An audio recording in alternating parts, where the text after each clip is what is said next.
പറയാൻ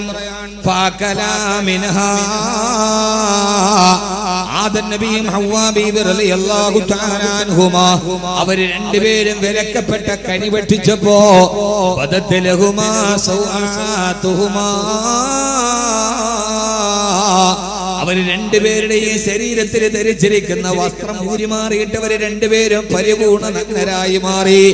ഇത് അഹമ്മദ് കബീർ വെറുതെ പറയുന്ന കഥയല്ല, ഇത് ആധികാരികതയില്ലാത്ത ചരിത്രമല്ല. അല്ലാഹുവിന്റെ ഖുർആൻ പറയുകയാണ്, അവർ രണ്ടുപേരും ആ പഴം കടിച്ചപ്പോ ബദത് ലഹുമാ സൗആതുഹുമാ അവർ രണ്ടുപേരും വസ്ത്രത്തിൽ ധരിച്ചിരുന്ന വസ്ത്രമൂരി മാറി. അവർ രണ്ടുപേരും ആദം നബി ഹവ്വാ ബീവി പരിപൂർണ നഗ്നരായി മാറി. അവരുടെ ഔറത്ത് വെളിവാക്കപ്പെട്ടപ്പോ പരിഭ്രാന്തിയോടെ ആദം നബി ഹവ്വാ ബീവിയും യഖ്സിഫാനി അലൈഹിമാ മിൻ വറഖിൽ ജന്ന അവര് പെട്ടെന്ന് നാണം മറക്കാൻ വേണ്ടി അവര് നിന്നിരുന്ന ആ മരത്തിന്റെ ഇല പറിച്ചിട്ട് അവര് നാണം മറക്കാൻ തുടങ്ങി.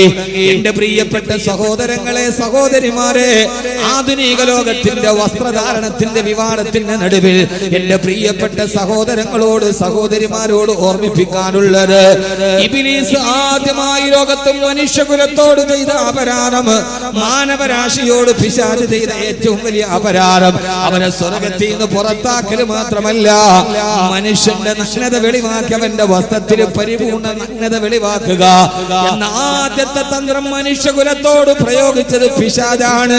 ആദ്യമായി പ്രയോഗിച്ചത് പിശാചാണ്. ഇബ്ലീസിന്റെ തന്ത്രമായിരുന്നു മാന്യമായി നാണം മറച്ച്, മാന്യമായി ഔറത്ത് മറച്ച്, മാന്യമായ വേഷവിധാനം നടത്തി സ്വർഗത്തിൽ സമാധാനത്തോടെ ജീവിച്ചിരുന്ന മനുഷ്യകുലത്തെ ആദ്യമായി വിവസ്ത്രരാക്കി അവരുടെ ഔറത്തിനെ വെളിവാക്കി അവരുടെ മാറു തുറന്നു കാണിച്ച് മാറു തുറക്കലെ സമരം ഉണ്ടാക്കിയത് ആദ്യമായി ലോകത്ത് നടത്തിയത് പിശാചായിരുന്നുവല്ലോ. ഇത് അല്ലാഹുവിന്റെ ഖുർആനാണ്. ചിലപ്പോൾ കബീർ ബാക്കവിയുടെ ഈ പ്രസംഗം നാളെ യൂട്യൂബിൽ വന്നാൽ പുരോഗമനവാദികൾ പറഞ്ഞേക്കാം, ആദ്യമായി പിശാചാണോ ഇത് ചെയ്തത്? ഈ മുലിയാർക്ക് അലമുറയിടാതിരുന്നുകൂടെ? ഞാൻ ആദ്യം തന്നെ ലോകത്തോട് പറയുകയാണ്, ഈ പറയുന്നത് ആരോടെന്നറിയുമോ? അല്ലാഹുവിന്റെ ഖുർആൻ നിയമം പറഞ്ഞത് തല മറക്കണമെന്ന് പറഞ്ഞത്, ഔറത്ത് മറക്കണമെന്ന് പറഞ്ഞത്, അന്യ പുരുഷനോട് കൂട്ടാടരുതെന്ന് പറഞ്ഞത്, അന്യ ആണും പെണ്ണും തമ്മിൽ കൂടിക്കലരുതെന്ന് പറഞ്ഞത് ആരോടാണ് അല്ലാഹു പറഞ്ഞത്? ആരോടാണ് പ്രബോധകര് പറഞ്ഞത്? വകുല്ലിൽ മുഅ്മിനാതി യഗ്ളുൽന മിൻ അബ്സാരിഹിന്ന വയഹ്ഫളിന ഫുറൂജഹുന്ന. ഓ നബിയെ പറഞ്ഞു കൊടുക്കുക, ആരോടാണ് നബിയെ മതത്തിന്റെ നിയമങ്ങൾ പറയേണ്ടത്?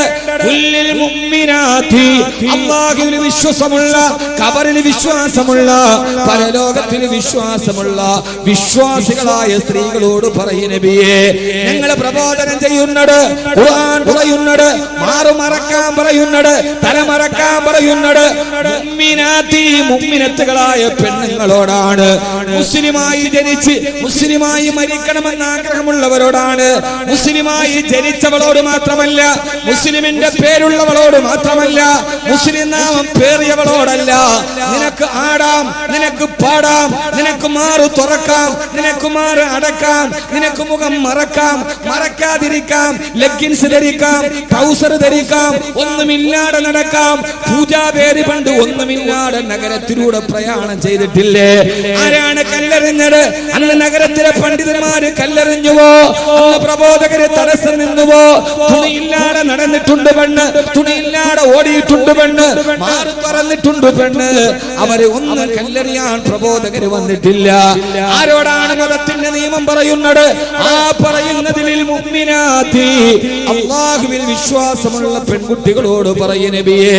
പിന്നെന്തിനാണ് നിങ്ങൾ കുതിച്ചു ചാടുന്നത്? പിന്നെന്തിനാണ് നിങ്ങൾ ആക്രമിക്കാൻ വരുന്നത്? മതനിയമങ്ങൾ മതവിശ്വാസികൾക്ക് മാത്രം ബാധകമാണ്. ഒരിട്ടപ്പെട്ട മതമനുസരിച്ച് ജീവിക്കുവാനും അതിനെ പ്രബോധനം ചെയ്യാനും ഇന്ത്യയുടെ ഭരണഘടന അനുവാദം തന്നിട്ടുണ്ട്. ആ അനുവാദത്തിന്റെ ഉള്ളിൽ നിന്ന് അവരോടാണ് പറയുന്നത്, അല്ലാത്തവർക്ക് ബാധകമല്ല. ഞങ്ങൾ ലെഗിൻസ് അല്ല, ട്രൗസർ വേണമെങ്കിലും ധരിക്കുമെന്ന് പറഞ്ഞവർക്ക് ബാധകമില്ല, മാറ് തുറന്ന് കാണിച്ചവർക്ക് ബാധകമല്ല.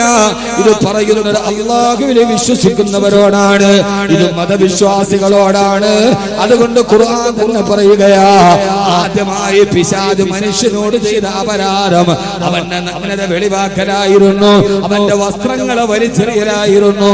അങ്ങനെയാണ് ആദം ഹവ്വ ദമ്പതികൾ സ്വർഗത്തിൽ നിന്ന് പുറത്താക്കപ്പെട്ടതെന്ന് അല്ലാഹുവിന്റെ വിശുദ്ധ ഖുർആൻ. അല്ലാഹു സുബ്ഹാനഹു വ തആല മനുഷ്യ പിശാചുക്കളെ തിരിച്ചറിയാൻ അല്ലാഹു തൗഫീഖ് നൽകുമാറാകട്ടെ. അല്ലാഹു തൗഫീഖ് നൽകട്ടെ. ഞാൻ ഇവിടെ പറയാൻ പോകുന്നത് ഏതെന്നറിയോ? അങ്ങനെ പിശാചിന്റെ കെണിയിൽപ്പെട്ട് ആദം നബി ഹവ്വ ബിബി സ്വർഗ്ഗത്തിൽ നിന്ന് പുറത്താക്കപ്പെട്ടപ്പോ ആ ചരിത്രത്തിന്റെ പശ്ചാത്തലം വെച്ച് അല്ലാഹു ലോകാവസാനം വരെ വരുന്ന ആണിനോടും പെണ്ണിനോടും പറയുകയാണ്. അല്ലാഹുവിന്റെ വിശുദ്ധമായ ഖുർആന്റെ ആയത്ത് തന്നെ ഞാൻ ഓതിത്തരട്ടെയോ? ഈ സംഭവത്തിന്റെ പശ്ചാത്തലത്തിന്റെ വെളിച്ചത്തിൽ അല്ലാഹു പറയുകയാണ്, യാ ബനീ ആദം, ഓ ആദമിന്റെ മക്കളെ, ഓ ആദം സന്തതികളെ, സ്വർഗത്തിൽ നിന്ന് പിശാചിന്റെ കെണിയിൽപ്പെട്ട് പുറത്താകേണ്ടി വന്ന ആദം ഹവ്വ ദമ്പതികളെ, ലാ യഫ്തിനന്നകും ശൈത്വാൻ, ജീവിതത്തിൽ ഒരിക്കലും ഈ പിശാച് നിങ്ങളെ ചതിക്കാതിരിക്കട്ടെ. പ്രിയപ്പെട്ട സഹോദരിമാരോട് ഈ ചരിത്രം പറഞ്ഞിട്ടാണ് അല്ലാഹു പറഞ്ഞത്, ലാ യഫ്തിനന്നകും ശൈത്വാൻ, ഈ പിശാച് നിങ്ങളെ ചതിക്കാതിരിക്കട്ടെ. ഏതുപോലെ കമാ അഖ്റജ അബവൈകും മിനൽ ജന്ന, നിങ്ങളുടെ മാതാപിതാക്കളെ സ്വർഗ്ഗത്തിൽ നിന്ന് തുണി ഉരിച്ചു കളഞ്ഞിട്ട് ഈ പിശാച് പുറത്താക്കിയതുപോലെ അവരുടെ മക്കളായ നിങ്ങളെ ഈ പിശാച് ചതിക്കാതിരിക്കട്ടെ. ഈ പിശാചിന്റെ വലയിൽ നിങ്ങൾ കുടുങ്ങിപ്പോകരുത്, അറിയാതെ മാറ് തുറന്നു പോകരുത്, ഔറത്ത് വെളിവാക്കി പോകരുത്. ഞാൻ നിങ്ങളോട് മുന്നറിയിപ്പ് നൽകുകയാണ്, നിങ്ങളുടെ മാതാപിതാക്കൾക്ക് പറ്റിയ അബദ്ധം നിങ്ങൾക്ക് പറ്റരുതേ. കമാ ഖറജ അബവൈകും മിനൽ ജന്ന യൻസി അൻഹുമാ ലിബാസഹുമാ, അല്ലാഹു പറയുകയാണ്, നിങ്ങളുടെ മാതാപിതാക്കളുടെ ശരീരത്തിൽ നിന്ന് യൻസി അൻഹുമാ ലിബാസഹുമാ, അവരുടെ വസ്ത്രത്തെ പിശാച് ഊരി മാറ്റിയില്ലയോ? എന്തിനാണ് വസ്ത്രം ഊരി മാറ്റിയത്? മാറ് തുറന്നിട്ട് ലൈവ് വന്നവരൊക്കെ ഒന്നുകൂടി ചിന്തിക്കുക, എന്തിനാണ് വസ്ത്രം ഊരി മാറ്റിയതെന്നറിയുമോ? ലിയുരിയഹുമാ സൗആതിഹിമാ,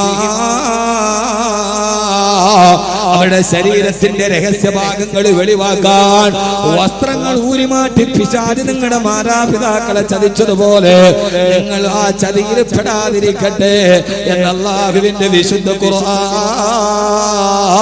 അതുകൊണ്ട് എന്നെ കേൾക്കാനത്തെ ജനസഞ്ചയത്തോട് പിശാചിന്റെ വലയിൽ പെട്ടുപോകരുത്. പിശാചുക്കൾ അന്ന് പിശാച് സ്വർഗത്തിലാണെങ്കിൽ ഇന്ന് പിശാച് കോഴിക്കോട് അങ്ങാടിയിലാണ്, ഇന്ന് കാസർഗോഡ് നഗരത്തിലാണ്.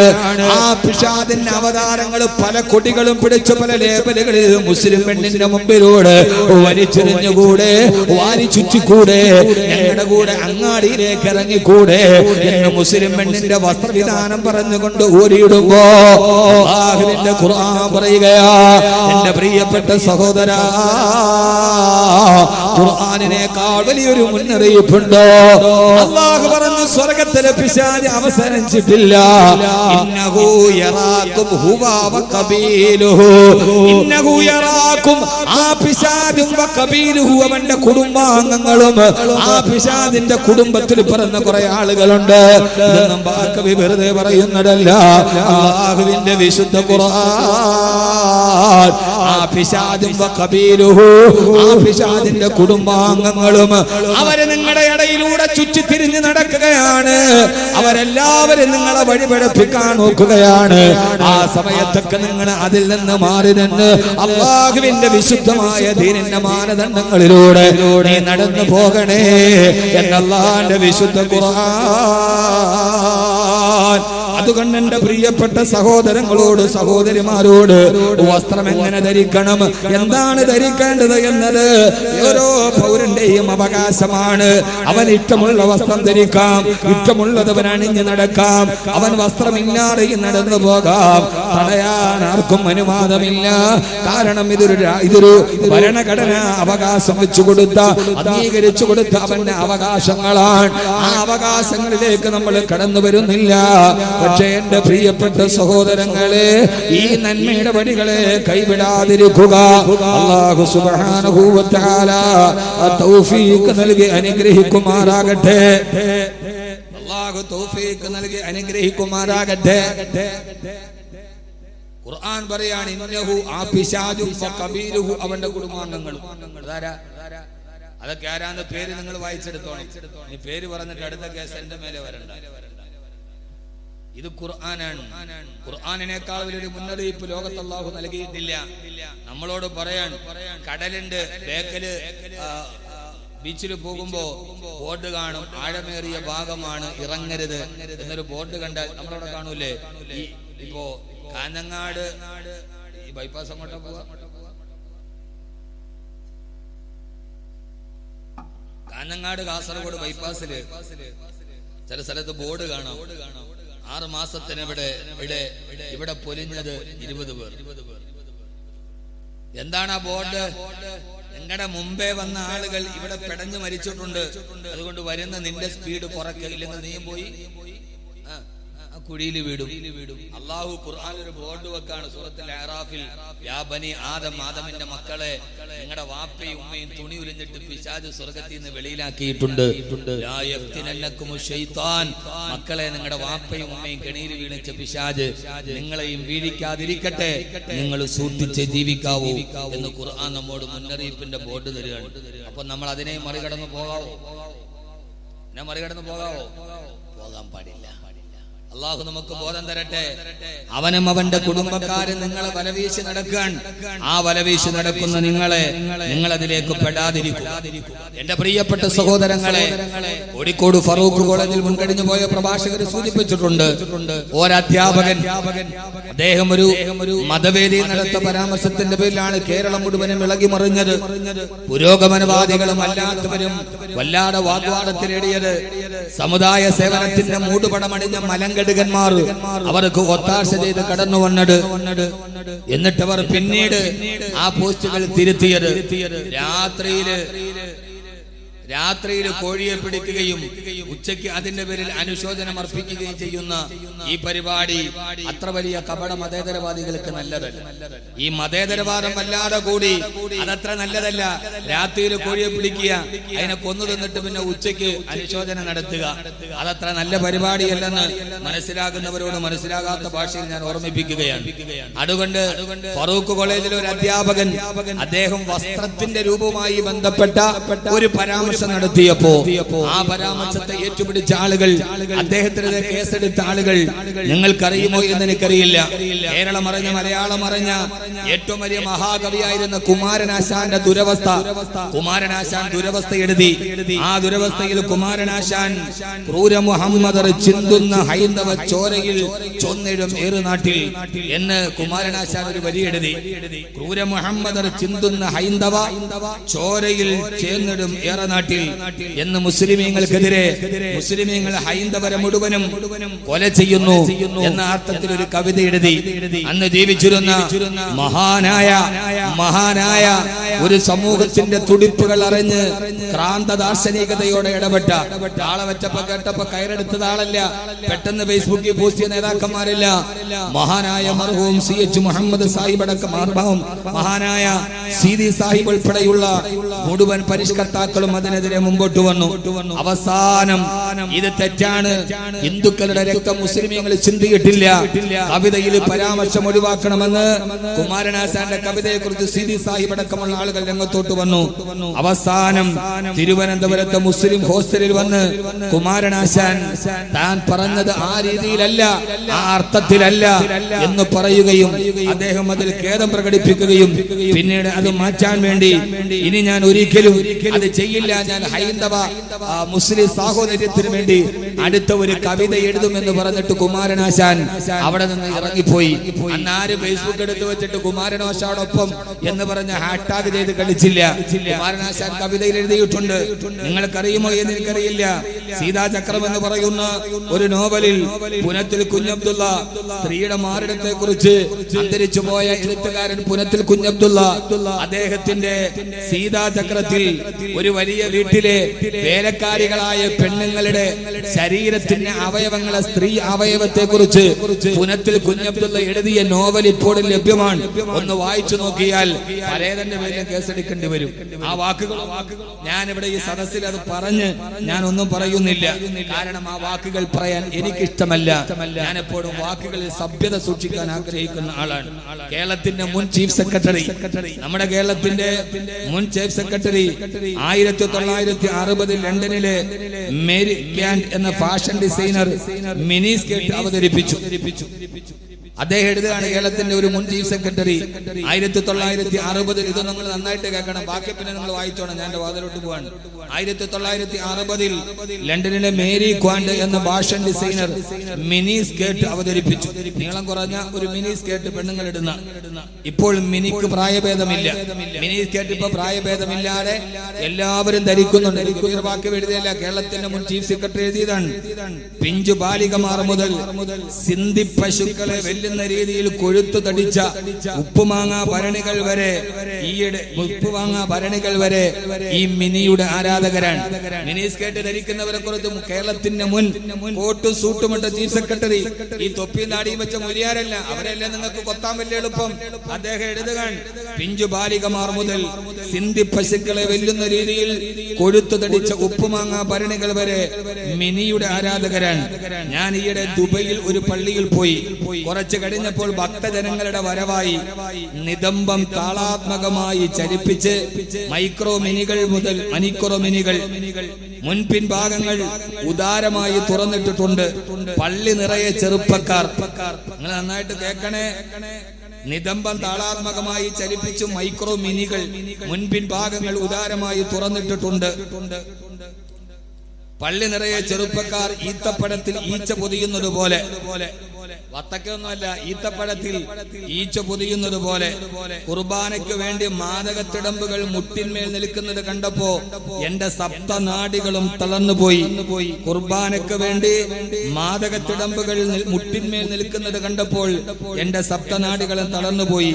ബന്ധനത്തിൽ നിന്നും മോചനം നേടാൻ വെമ്പുന്ന കുജകുംഭങ്ങളിലോ കുർബാനയപ്പം വിതരണം ചെയ്യുന്ന അച്ഛന്റെ കരങ്ങളിലോ എവിടെയാണ് ശ്രദ്ധിക്കേണ്ടത് എന്ന് എനിക്ക് കഴിഞ്ഞില്ല. മോചനം നേടാൻ വെമ്പുന്ന കുജകുംഭങ്ങളിലോ കുർബാനയുടെ അപ്പം വിതരണം ചെയ്യുന്ന അച്ഛന്റെ കരങ്ങളിലോ എവിടെയാണ് ശ്രദ്ധിക്കേണ്ടത് എന്ന് എനിക്ക് അറിയില്ല. ദുബൈയിലെ ഊദാ മേത്തോ മെട്രോ സ്റ്റേഷന് സമീപമുള്ള ക്രിസ്ത്യൻ ചർച്ചുകളിൽ കുർബാനയ്ക്ക് വന്ന വിശ്വാസികളുടെ മാറിടങ്ങളെ വർണ്ണിച്ചുകൊണ്ട് കേരളത്തിന്റെ മുൻ ചീഫ് സെക്രട്ടറി എഴുതിയ ഒരു ലേഖനത്തിന്റെ വരികളാണ് ഞാൻ വായിച്ചത്. ഇനി ഇതിനെക്കുറിച്ച് നിങ്ങൾക്ക് ധാരാളമായി വായിക്കണമെന്നുണ്ടെങ്കിൽ മലയാളത്തിന്റെ സുഹൃതം സുപ്രഭാതത്തിൽ ഇന്ന് ബഹുമാന്യനായ സുന്ദരമായ ചുരിക ചലിപ്പിച്ച ബഹുമാന്യനായ എഴുത്തുകാരൻ മിഥിലാജ് റഹ്മാനി ഇന്ന് സുപ്രഭാതത്തിൽ ഇതിനെക്കുറിച്ച് വളരെ വിശദമായി എഴുതിയിട്ടുണ്ട്. നിങ്ങളത് കൃത്യമായി വായിച്ചു നോക്കണം. ആർക്കെതിരെയാണ് കേസെടുക്കേണ്ടത്?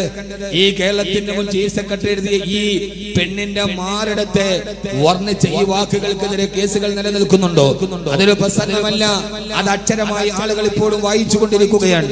മലയാളത്തിന്റെ നോവലിസ്റ്റുകൾ പെണ്ണിന്റെ സ്ഥലങ്ങളെ കുറിച്ച് വർണ്ണിച്ച് എഴുതിയിട്ടുണ്ട്. ആവിഷ്കാര സ്വാതന്ത്ര്യത്തിന്റെ പേരിൽ കേസുകളില്ല, ഫ്ലാഷ് മോബുകൾ നടത്താൻ ആളുകളില്ല, ടാഗ് ചെയ്യാൻ ആളുകളില്ല, പിന്തുണ പ്രഖ്യാപിക്കാൻ കപട മതേതരവാദികളുമില്ല. ഞാൻ പറഞ്ഞത് എന്റെ പ്രിയപ്പെട്ട സഹോദരങ്ങളോട് ആ വിവാദത്തിലേക്ക് ഞാൻ ഇനി ഒന്നുകൂടി പറയുന്നില്ല. നാം ഒരു നിലപാടുകൾ സ്വീകരിക്കുമ്പോ അത് മതമുള്ളവനാകട്ടെ ഇല്ലാത്തവനാകട്ടെ, പുരോഗമനവാദിയാകട്ടെ അല്ലാത്തവനാകട്ടെ, ഒരു നിലപാട് നാം എടുക്കുമ്പോൾ ആ നിലപാടുകൾ നീതിയുക്തമാകാൻ, നീതിയുക്തമായ നിലപാടുകൾ സ്വീകരിക്കാൻ സാമൂഹ്യ പ്രവർത്തകർ ശ്രദ്ധിക്കേണ്ടതുണ്ട് എന്ന് ഒരിക്കൽ കൂടി ഓർമ്മിപ്പിച്ചുകൊണ്ട് ഈ കേസെടുക്കലും ഈ വാദങ്ങളും ഈ ശബ്ദകോലാഹലങ്ങളും ഒന്നിന് മാത്രമല്ല, ഇതിനേക്കാൾ നന്നായി വർണ്ണിച്ച ആളുകളുണ്ട്. ജഗതി ശ്രീകുമാർ പ്രസംഗിച്ചിട്ടുണ്ട്. ആ പ്രസംഗമൊന്നും ജൗഹർ മുനവ്വറിന്റെ പേരിന്റെ ഒരു പ്രസംഗത്തിന്റെ ഏഴായ പക്കത്ത് അദ്ദേഹത്തിന്റെ പ്രസംഗം എത്തിയിട്ടില്ല. ജഗതി പ്രസംഗിച്ചതുപോലെ എത്ര ആളുകൾ, ആരൊക്കെ ആളുകൾ മലയാളത്തിന്റെ TV ചാനലുകളിൽ സ്ത്രീയുടെ ഈ ശരീരത്തെ കുറിച്ച് അവതരിപ്പിച്ചിട്ടുണ്ട്. ആർക്കും പ്രശ്നങ്ങളില്ല. ഇവിടെ പ്രശ്നം പറഞ്ഞ ആളുടെ പേരും ജാതിയുമാണ് എന്ന് സംശയിച്ചാൽ ആ സംശയം അസ്ഥാനത്തല്ല എന്ന് ഓർമ്മിപ്പിച്ചുകൊണ്ട് തന്നെ ഞാൻ വീണ്ടും എന്റെ സഹോദരങ്ങളോട്, എന്റെ സഹോദരങ്ങൾ പറഞ്ഞാൽ അള്ളാഹുവിൽ വിശ്വസിക്കുന്ന അള്ളാഹുവിന്റെ പ്രവാചകൻ നബി മുഹമ്മദ് മുസ്തഫ, ഉറക്കപ്പറ, ആദരവായ പ്രവാചകൻ നബി മുഹമ്മദ് മുസ്തഫ സല്ലല്ലാഹു അലൈഹി വസല്ലമയുടെ ആദർശങ്ങളിൽ വിശ്വസിക്കുന്ന ഒരു സമൂഹത്തോടാണ് നമ്മൾ പ്രതിനിധാനം ചെയ്യുന്നത്. ലാ യഫ്തിനന്നകും ശൈത്താൻ, ആ പിശാച് നിങ്ങളുടെ മാതാപിതാക്കളെ ചതിച്ചതുപോലെ ഒരിക്കലും നിങ്ങൾ ചതിയിൽ വീഴരുത്. അലം അഹദ് ഇലൈക്കും യാ ബനി ആദമ അല്ലാ തഅബുദു ശൈത്താൻ ഇന്നഹു ലക്കും അദുവ്വുൻ മുബീൻ. ഈ പിശാച് നിങ്ങളുടെ ആദന്മ ശത്രുക്കളാണെന്ന് നിങ്ങളോട് ഞാൻ പറഞ്ഞിട്ടുണ്ട്. അതുകൊണ്ട് നിങ്ങളെ പിഴവിലേക്ക് കൊണ്ടുപോകുന്ന, നിങ്ങളെ ജീവിതത്തിന്റെ പരാജയത്തിലോട്ട് കൂട്ടിക്കൊണ്ടുപോകുന്ന പിശാചിനോട് ഒത്തുചേർന്ന് നിന്നിട്ട് നിങ്ങൾ ആരും ഈ വേഷവിധാനം നടത്തരുത് എന്ന് അല്ലാഹുവിന്റെ വിശുദ്ധ ഖുർആൻ. അല്ലാഹു സുബ്ഹാനഹു വ തആല ലോകാവസാനം വരുന്ന വിശ്വാസിനികളായ പെൺകുട്ടികളോട് അവരുടെ വസ്ത്രത്തെ കുറിച്ച് അല്ലാഹുവിന്റെ ഖുർആൻ പറഞ്ഞത്. എന്റെ പ്രിയപ്പെട്ട സഹോദരിമാരെ, ജീവിതത്തിൽ ചില മൂല്യങ്ങളുണ്ട്, ജീവിതത്തിൽ ചില നന്മകളുണ്ട്. ആ ജീവിതത്തിന്റെ നന്മകളുടെ ഭാഗങ്ങളിലൂടെ കടന്നു പോവുക അല്ലാഹുവിന്റെ ഖുർആനിന് സ്ത്രീയോട് പറയാനുള്ളതെന്നാണ് അവരുടെ വസ്ത്രവുമായി ബന്ധപ്പെട്ട്. വകുല്ലിൽ മുഅ്മിനാതി യഗ്ളുൽന മിൻ അബ്സാരിഹിന്ന വയഹ്ഫദ്ന ഫുറൂജഹുന്ന. അല്ലാഹുവിൽ വിശ്വാസമുള്ള, പരലോകത്തെ പേടിയുള്ള സ്ത്രീകളോട് അല്ലാഹുവിന്റെ ഖുർആൻ പറയാണ്, നബിയേ, സത്യവിശ്വാസിനികളായ പെൺകുട്ടികളോട് പറഞ്ഞു കൊടുക്ക് നബിയേ, യഗ്ളുൽന മിൻ അബ്സാരിഹിന്ന, അവരുടെ കണ്ണുകളെ സൂക്ഷിക്കാൻ പറയും നബിയേ. ആ കണ്ണുകളിലൂടെ അരുതാത്തത് കാണരുത്, അരുതാത്തതിലേക്ക് നോക്കരുത്, അരുതാവിയുടെ ചിന്തകൾ കടന്നു വരരുത്. അതുകൊണ്ട് പരമാവധി കണ്ണുകൊണ്ട് കാണുന്നതെല്ലാം നന്മയായിരിക്കുക. എന്റെ പ്രിയപ്പെട്ട ചെറുപ്പക്കാരോട് കൂടിയാണ് ഞാൻ ഈ പറയുന്നത്. ഇതൊന്നും പെണ്ണിന് മാത്രം ബാധകമാകുന്നതല്ല. നിങ്ങളുടെ കണ്ണുകൊണ്ട് അശ്ലീലമായ സിനിമകൾ കാണരുത്, അശ്ലീലമായ ചിത്രങ്ങൾ കാണരുത്, അശ്ലീലമായ കാഴ്ചകൾ കാണരുത്, അശ്ലീലം നിങ്ങൾ കാണിച്ചു കൊടുക്കരുത്. അങ്ങനെ കണ്ടാൽ പിശാച് നിങ്ങളുടെ ഹൃദയത്തിന്റെ ഉള്ളിലോട്ട് കടന്നു കയറും. ആ പിശാച് നിങ്ങളെ തെറ്റിലേക്ക് വലിച്ചു കൊണ്ടുപോകും എന്ന് അല്ലാഹുവിന്റെ വിശുദ്ധ ഖുർആൻ. അല്ലാഹുവിന്റെ പ്രവാചകൻ നബി മുഹമ്മദ് മുസ്തഫ സല്ലല്ലാഹു അലൈഹി വസല്ലമ പറഞ്ഞല്ലോ, ശരീരത്തിന്റെ ഗുഹ്യാവസ്ഥാനത്തിന് മാത്രമല്ല വ്യഭിചാരമുള്ളത്, കണ്ണിനും വ്യഭിചാരമുണ്ട് കേട്ടോ. ഏതാണ് നബിയെ കണ്ണിന്റെ വ്യഭിചാരമെന്ന് ചോദിച്ചപ്പോ അത് അശ്ലീലമായ കാര്യങ്ങളിലേക്ക് നിങ്ങളുടെ കണ്ണുകൊണ്ട് നോക്കലാണ്. ഏത് അശ്ലീലതയാണോ കണ്ണ് കാണുന്നത്, ആ കണ്ണ് കാണുന്ന കാഴ്ച കണ്ണ് ഹൃദയത്തിന് കൈമാറി കൊടുക്കും. ആ ഹൃദയം നിങ്ങളെ തെറ്റിലേക്ക് പ്രേരിപ്പിക്കുമെന്ന് ലോകൈക ഗുരു നബി മുഹമ്മദ് മുസ്തഫ സല്ലല്ലാഹു അലൈഹി വസല്ലമ. അതുകൊണ്ട് ആദ്യമായി ചെയ്യേണ്ടത് നിങ്ങളുടെ കണ്ണുകളെ നിങ്ങൾ സൂക്ഷിക്കണേ. രണ്ടാമത്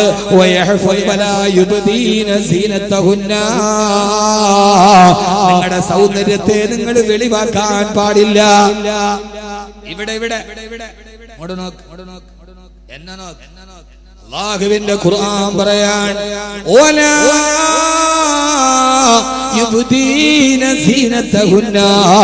നിങ്ങളുടെ സൗന്ദര്യത്തെ നിങ്ങൾ മറ്റൊരാളുടെ മുമ്പിൽ തുറന്നു കാണിക്കാൻ പാടില്ല. പെണ്ണിന്റെ സൗന്ദര്യം അനുവദനീയമായിടത്ത് മാത്രം ആസ്വദിക്കാനുള്ളതാണ്, പെണ്ണ് എല്ലാവർക്കും ആസ്വദിക്കാനുള്ളതല്ല. അല്ലാഹുവിന്റെ ഖുർആൻ പറയാണ്, പെണ്ണേ, നിന്റെ സൗന്ദര്യം വേണ്ടെടുത്തേ വെളിവാക്കാവൂ, എല്ലാവരെയും തുറന്നു കാണിക്കരുത്. ഈ പെണ്ണ് പുരുഷനെ ആസ്വദിക്കാനുള്ളതല്ല, പെണ്ണിന്റെ സൗന്ദര്യം കൊത്തിപ്പറിക്കാനുള്ളതല്ല, പെണ്ണ് പരസ്യപ്പലകയിലെ പ്രതിനിധാന വസ്തുവല്ല, പെണ്ണ് ജൂവല്ലറിയുടെ പരസ്യത്തിന് വേണ്ട ഉപഭോഗ കമ്പോളത്തിന്റെ വരുമാന മാർഗമല്ല. പെണ്ണെ നീ ആരെന്നറിയുമോ? നിന്റെ ശരീരമെന്ന് പറയുന്നത് പുരുഷനെ ആകർഷിക്കാനുള്ള കച്ചവട ചരക്കല്ല, അത് തീപ്പെട്ടിയുടെ മുകളിൽ പരസ്യമല്ല, പെണ്ണ് പരസ്യപ്പലകയിലെ ചൂഷണ വസ്തുവല്ല. ഖുർആൻ നിശിതമായി പറഞ്ഞത് ഇല്ല ഇല്ല, പെണ്ണെന്ന് പറഞ്ഞാൽ ആരെന്നറിയുമോ? നന്നായി സൂക്ഷിച്ചു പൊതിഞ്ഞു വെക്കേണ്ട പുരുഷ, നിന്റെ കരവലയത്തിൽ നീ സംരക്ഷണ വലയം ഒരുക്കേണ്ട. അല്ലാഹു നിനക്ക് നൽകിയ ഏറ്റവും വലിയ സൗഭാഗ്യമാണ് പെണ്ണ്. വലായുബദീന സീനതഹുന്ന, നിന്റെ സൗന്ദര്യത്തെ വെളിവാക്കി കാണിക്കരുത്. ഏതെങ്കിലും ഒരു വിഷയം ഉണ്ടാകുമ്പോ ലൈവ് ചെയ്തിട്ട് തുറക്കാനുള്ളതല്ല നിന്നെ മാറിടം, തുറക്കാനുള്ളതല്ല നിന്റെ സൗന്ദര്യം. നിന്റെ സൗന്ദര്യം ദൈവം നിനക്ക് തന്ന അനുഗ്രഹമാണ്. അത് അനുഗ്രഹമായി കണ്ട് വലിയ ഗൗരവത്തോടെ സൂക്ഷിക്കേണ്ടതാണ് എന്ന് അല്ലാഹുവിന്റെ വിശുദ്ധ ഖുർആൻ. ഞാൻ പറഞ്ഞത് മനസ്സിലാവണില്ലേ? സമയമില്ലാത്തതുകൊണ്ടാണ് ഞാൻ പെട്ടെന്ന് പറഞ്ഞു പോണത്. വലായുബദീന സീനതഹുന്ന, നിന്റെ സൗന്ദര്യം എന്തെങ്കിലും ഒരു വിഷയമുണ്ടായ ഉടനെ ഓൺ ചെയ്തിട്ട് തുറന്ന് പത്തക്ക വെച്ച് മറച്ച് അതിനുള്ളതല്ല. പെണ്ണെ, നിന്റെ സൗന്ദര്യം അത് ലോകത്തിന്റെ താളമാണ്, അത് പ്രപഞ്ചത്തിന്റെ രാഗമാണ്. അല്ലാഹു നിനക്ക് തന്ന ഏറ്റവും വലിയ അനുഗ്രഹമാണ് പെണ്ണിന്റെ സൗന്ദര്യം. ആണിന്റെ സൗന്ദര്യമല്ല, ആണിന് അത്ര വലിയ സൗന്ദര്യമൊന്നുമില്ല. പെണ്ണിന്റെ സൗന്ദര്യം ഈ പ്രപഞ്ചത്തിന്റെ നിലനിൽപ്പാണ്. അതുകൊണ്ട് പെണ്ണെ, നീ ലോകത്തിന്റെ ആധാരശിലയാണ്. മൂടി വെച്ചിട്ട് ഭർത്താവിന് മാത്രം കൊടുക്കണമെന്നല്ല പറഞ്ഞത്, ആ മൂടി വെക്കേണ്ടത് ഈ പ്രപഞ്ചത്തിന്റെ നിലനിൽപ്പിന്റെ ആഗ്രഹമാണ്. അല്ലാഹു തൗഫീഖ് നൽകട്ടെ. ആമീൻ പറയും മനുഷ്യന്മാരെ. അല്ലാഹു തൗഫീഖ് നൽകട്ടെ. എന്തുകൊണ്ടാണ് പെണ്ണിനോട് ഇസ്ലാം ഇതെല്ലാം മൂടി വെക്കാൻ പറഞ്ഞത്? എന്താണെന്ന് അറിയോ? എന്താ പറഞ്ഞ? എന്നും പറഞ്ഞ തന്നെ പറഞ്ഞാൽ പോരല്ലോ. ഈ പെണ്ണിനോട് ഇതെല്ലാം മറച്ചു വെക്കാൻ പറയാൻ കാരണം എന്താ അറിയില്ല? ഇതാണ് ഇഫ്ളോളയൊക്കെ തുടങ്ങുന്നത്. ഇതൊക്കെ ഖുർആൻ വ്യക്തമായി പറഞ്ഞിട്ട്. ഞാൻ പറഞ്ഞുതരട്ടെ? പറഞ്ഞുതരണോ? വേണ്ടേ? വേണോ? വേണ്ടോ? നിങ്ങൾ ഇങ്ങനെ കാണിച്ച ഉറക്കം വന്ന് തൂങ്ങിയിട്ട് ആടുന്നതാണോ നേരെ പറഞ്ഞാൽ ഞാൻ എങ്ങനെ അറിയാം? വേണോ? വേണോന്നുള്ളവരൊക്കെ ഒന്ന് കൈ പൊക്കിക്കാൻ നോക്കട്ടെ. രണ്ട് കൈ പൊക്ക് മനുഷ്യന്മാരെ, ഉള്ള കൈയൊക്കെ പൊക്ക്. താത്തേടി ഉറക്കമൊക്കെ ഒന്ന് പോട്ട്, ഒന്നൊന്ന് ഉഷാറാവൻ. അല്ലാഹു സ്വീകരിക്കും.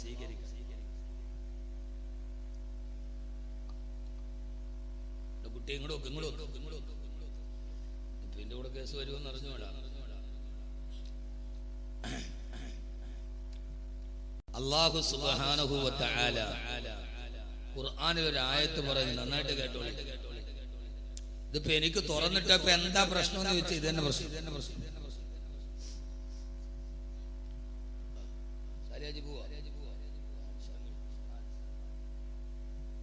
അല്ലാഹു നല്ല ദീർഘായുസ്സ് കൊടുക്കട്ടെ. ഇനി നന്മകൾ ചെയ്യാൻ അല്ലാഹു തൗഫീഖ് കൊടുക്കട്ടെ. നന്മ ചെയ്ത ആളുകൾക്ക് ദീർഘായുസ്സ് ഉണ്ടായാലേ സമൂഹത്തിന് വെളിച്ചുണ്ടാവും. അല്ലാഹു അങ്ങനെ ആക്കി കൊടുക്കുമാറാകട്ടെ. നന്നായിട്ട് നോക്കി.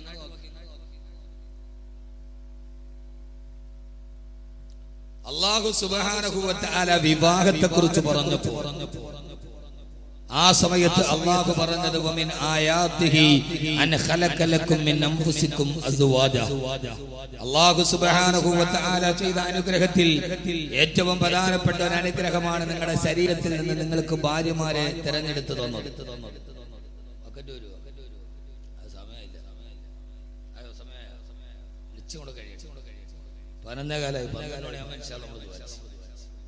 എന്റെ ഇടയിൽ പറയണ്ട വളരെ പ്രധാനപ്പെട്ട ഒന്ന് രണ്ട് വിഷയങ്ങൾ.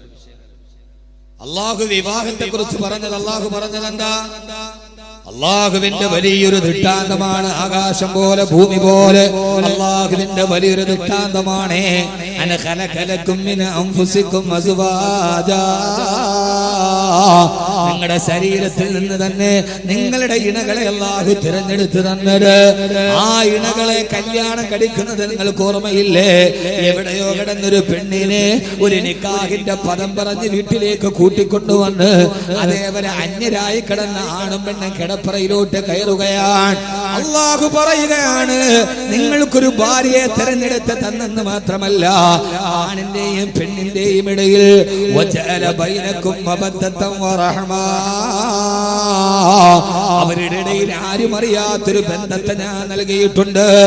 ആണിന്റെയും പെണ്ണിന്റെയും ഇടയിൽ ഞാനൊരു കാന്തിക ബന്ധം പോലൊരു കാന്തം പിടിച്ചു വലിക്കുന്നത് പോലെ ആണും പെണ്ണും തമ്മിലൊരു ബന്ധമുണ്ട്. ആ ബന്ധമുള്ളത് കൊണ്ടാണ് അപരിചിതയായ പെണ്ണ് നിന്റെ കിടപ്പറയിൽ വന്നത്, നിന്റെ ശരീരത്തോട് കെട്ടിപ്പിടിച്ച് കിടന്നത്, അവളിലൂടെ നിനക്ക് മക്കളുണ്ടായത്, മനുഷ്യന്റെ തലമുറ ലോകാവസാനം വരെ കടന്നുപോയത്.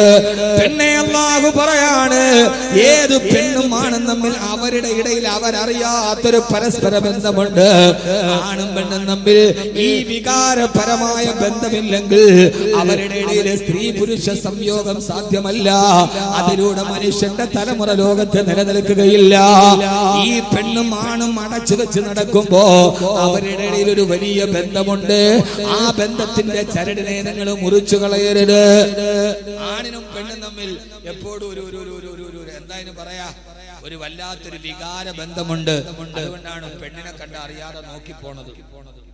പെണ്ണിനെ നോക്കല് ഹറാമല്ല, ആണോ? അന്യ പെണ്ണിനെ നോക്കല് ഹറാമാണോ? അന്യ പെണ്ണിനെ കാണല് ഹറാമാണോ? ഇവരെന്ത് മനുഷ്യന്മാരെ, അന്യ പെണ്ണിനെ കാണല് ഹറാമില്ല. പിള്ളേർക്ക് സന്തോഷമായി, ഈ മൊയ്ലിയാരാണ് ഇതൊക്കെ ഈ ഷാഫി വാക്കുകൾ പറയാത്ത കുട്ടിയെ. അന്യ പെണ്ണിനെ കാണല് ഹറാമില്ല, നോക്കലാണ് ഹറാം. കാണല് ഹറാമായ പിന്നെ നമ്മളൊക്കെ നരകത്തിലല്ല. കാണുന്നത് നോക്കുന്നത് തമ്മിൽ വ്യത്യാസമുണ്ട്. കാണുക എന്ന് പറഞ്ഞാൽ ഞാനിപ്പോ ഇവിടെ നിൽക്കുക, അതിലൂടെ ഒരു പെണ്ണ് പോയി, ഞാൻ അപ്പുറത്തോട് കൂടെ വരിക, വരുന്ന വഴിയിൽ ഏതായാലും പെണ്ണിനെ ഞാൻ കാണൂലേ? ഇല്ലേ? കാണും. അപ്പൊ പിന്നെ അത് ഹറാമായ പിന്നെ നമ്മളെന്താ നരകത്തിലല്ലേ? അവിചാരിതമായി നമ്മളൊരാണും പെണ്ണും നടന്നു പോകുമ്പോ ആണും പെണ്ണും തമ്മിൽ കാണും. കാണല് ഹറാമല്ല. അതിങ്ങനെ നടന്നു പോണ വഴിക്ക് അവിചാരിതമായിട്ടൊന്ന് കണ്ടിട്ട് ഉയർന്നു പോയി, പിന്നെ രണ്ടാമത് നോക്കലാണ് ഹറാം. രണ്ടാമതൊന്നുകൂടി അവളുടെ ശരീരത്തിലോട് വികാരത്തോടെ കാമത്തോടെ അവളിലേക്ക് രണ്ടാമത് നോക്കലാണ് ഹറാം. നിങ്ങൾ ഇസ്ലാമിനെ പരിചയപ്പെട്ടു, നോക്കലല്ല, കാണൽ ഹറാമല്ല. അറിയാതെ കണ്ടുപോകും മനുഷ്യനാണ്. അവന്റെ കണ്ണിലൂടെ ഒരു മിന്നായം പോലെ നടന്നു പോകുന്നതല്ല.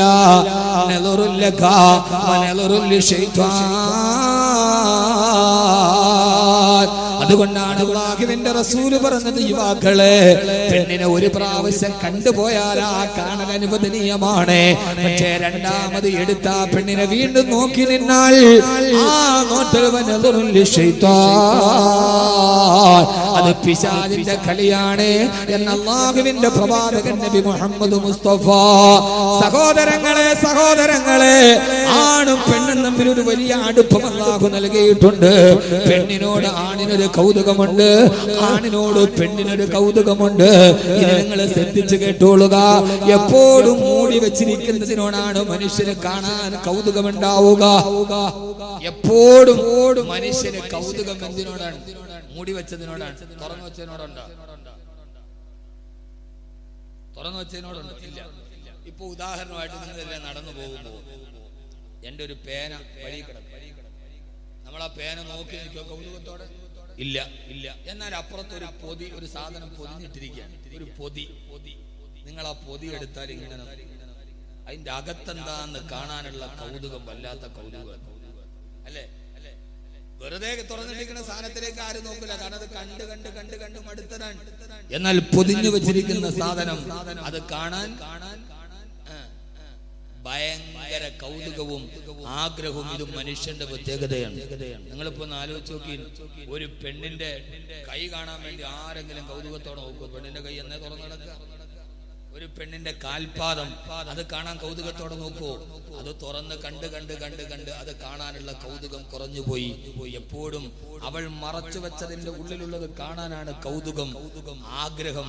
ആ ആഗ്രഹമാണ് സ്ത്രീ പുരുഷ ഭാര്യ ഭർത്തൃ ബന്ധത്തിന്റെ ഏറ്റവും വലിയ അട്രാക്ഷൻ. ഇതിങ്ങനെ തുറന്നിടാൻ തുടങ്ങിയാൽ കണ്ട് കണ്ട് കണ്ട് കണ്ട് കണ്ട് ഏതൊരു സാധനവും ആദ്യമായി കാണുമ്പോൾ കൗതുകം ഉണ്ടാവും. അത് കണ്ട് കണ്ട് കഴിയുമ്പോൾ അതിനോടുള്ള കൗതുകവും ആഗ്രഹവും കുറയും.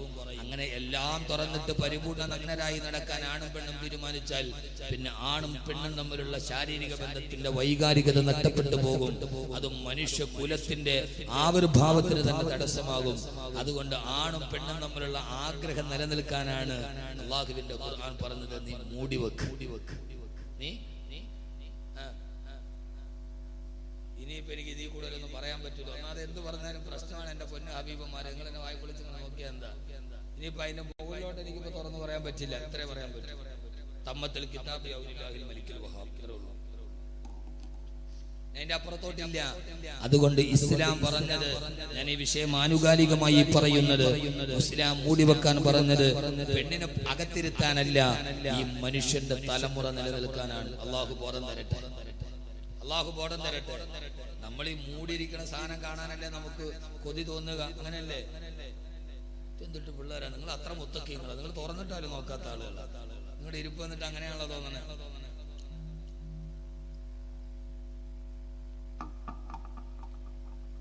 ആഗ്രഹമുണ്ടാവുകയില്ല ആണും പെണ്ണും തമ്മിൽ. അതുകൊണ്ടാണ് യൂറോപ്പിൽ വ്യഭിചാരം കൂടിയത്. അതുകൊണ്ടാണ് അവിടെ വ്യഭിചാരം നിയമവിധേയമാണ്. അവിടെ അടച്ചു വെച്ചത് വളരെ കുറവാണ്, മൂടി വെച്ചത് വളരെ കുറവാണ്. അതുകൊണ്ടാണ് ആ ഭാഗങ്ങളിൽ അങ്ങനെയായ ലൈംഗിക അരാജകത്വം നടന്നു പോകുന്നത്. അതുകൊണ്ടാണ് ആദരവായ പ്രവാചകൻ നബി മുഹമ്മദ് മുസ്തഫ ഈ അവസ്ഥയെ അംഗീകരിച്ചുകൊണ്ടാണ് അല്ലാഹുവിന്റെ പ്രവാചകൻ നബി മുഹമ്മദ് മുസ്തഫ സല്ലല്ലാഹു അലൈഹി വസല്ലം പറഞ്ഞത്, ലോകാവസാനം അടുത്തു വരുമ്പോ ലോകാവസാനത്തിന്റെ അടയാളങ്ങളെ പ്രവചിക്കവേ അല്ലാഹുവിന്റെ റസൂൽ പറയാണ്, ലോകാവസാനം അടുത്തു വരുമ്പോ ഒരു പെണ്ണ് അവരുടെ ആഗ്രഹ പൂർത്തീകരണത്തിന് വേണ്ടി ഒരു പുരുഷന്റെ അടുക്കൽ പോകും. ആ പുരുഷൻ അവളുമായി ലൈംഗിക ബന്ധത്തിൽ ഏർപ്പെടാൻ വിസമ്മതിക്കുമ്പോ ആ പെണ്ണുങ്ങൾ പുരുഷനെ ബലാത്കാരമായി കീഴ്പ്പെടുത്താൻ ശ്രമിക്കും. അങ്ങനെ ആ പെണ്ണിൽ നിന്ന് രക്ഷപ്പെടാൻ പുരുഷൻ പൊതുനിരത്തിലൂടെ ഓടി രക്ഷപ്പെടും അത്രേ. ഓടുമ്പോ ആ പുരുഷന്റെ പുറകെ ഈ പെണ്ണ് ആ പുരുഷനെ പിന്തുടരും. അവസാനം പെണ്ണിന്റെ ആഗ്രഹം പൂർത്തീകരിക്കുന്ന അവസ്ഥയിൽ നിന്ന് രക്ഷപ്പെടാൻ ആ പുരുഷൻ ഓടിച്ചെന്ന് മരത്തിന്റെ മുകളിൽ കയറി നിൽക്കും. ഹബീബായ നബി സല്ലല്ലാഹു അലൈഹി വസല്ലം പറയുകയാണ്, ആ മരത്തിന്റെ മുകളിൽ ഇരിക്കുന്ന പുരുഷന് ഒരു വർഷം കഴിഞ്ഞാണ് താഴോട്ടിറങ്ങി വരുന്നതെങ്കിലും ആ പുരുഷനുമായി ലൈംഗിക ബന്ധത്തിൽ ഏർപ്പെടാൻ ആ പെണ്ണ് ഒരു വർഷം വരെ മരത്തിന്റെ ചുവട്ടിൽ കാത്തു നിൽക്കുന്ന ലൈംഗിക അരാജകത്വത്തിന്റെ ഒരു കാലം വരുമെന്ന് ലോകത്തിന്റെ മുത്തേ, ആദർശത്തിന്റെ സത്തേ, ആമിനയുടെ പൂനിലാവേ നബി മുഹമ്മദ് മുസ്തഫ സല്ലല്ലാഹു അലൈഹി വസല്ലമ അടച്ചു വെച്ചതെല്ലാം പെണ്ണെന്ന് പുറത്ത് കാണിക്കുകയും കണ്ട് കണ്ട് പുരുഷന് പെണ്ണിനോടുള്ള ആസക്തി ഇല്ലാതാവുകയും എല്ലാം കണ്ട് കണ്ട് കണ്ട് കണ്ട് കണ്ട് കണ്ട് മനസ്സ് മരവിച്ചു പോയ പുരുഷന് പെണ്ണിനോട് ശാരീരിക ബന്ധത്തിന് താല്പര്യമില്ലാത്തൊരു കാലം വരുമ്പോ പെണ്ണ് പുരുഷനെ ഓടിക്കുമെന്ന് നബി മുഹമ്മദ് മുസ്തഫ സല്ലല്ലാഹു അലൈഹി വസല്ലമ. അതാണ് ലോകാവസാനത്തിന്റെ അവസ്ഥ. ഇങ്ങനെയാണ് പോകുന്നതെങ്കിൽ, എല്ലാം തുറന്നു കാണിക്കാനുള്ള സമരമാണ് നടക്കുന്നതെങ്കിൽ, മാറും മറക്കാൻ വേണ്ടി സമരം നടത്ത കേരളത്തിന്റെ പാരമ്പര്യത്തിൽ നിന്ന് മാറി തുറന്നു കാണിക്കാനുള്ള സമരമുഖത്തിലേക്ക് കടന്നു വരുമ്പോ എന്റെ പ്രിയപ്പെട്ട സഹോദരങ്ങളെ, സഹോദരിമാരെ, അല്ലാഹുവിന്റെ ഖുർആൻ പറയുകയാ, ലോകാവസാനം വരെ ആൺ പെൺ ബന്ധം സുദൃഢമായി നിലനിൽക്കാൻ പുരുഷന് പെണ്ണിനോട് താല്പര്യം തോന്നാൻ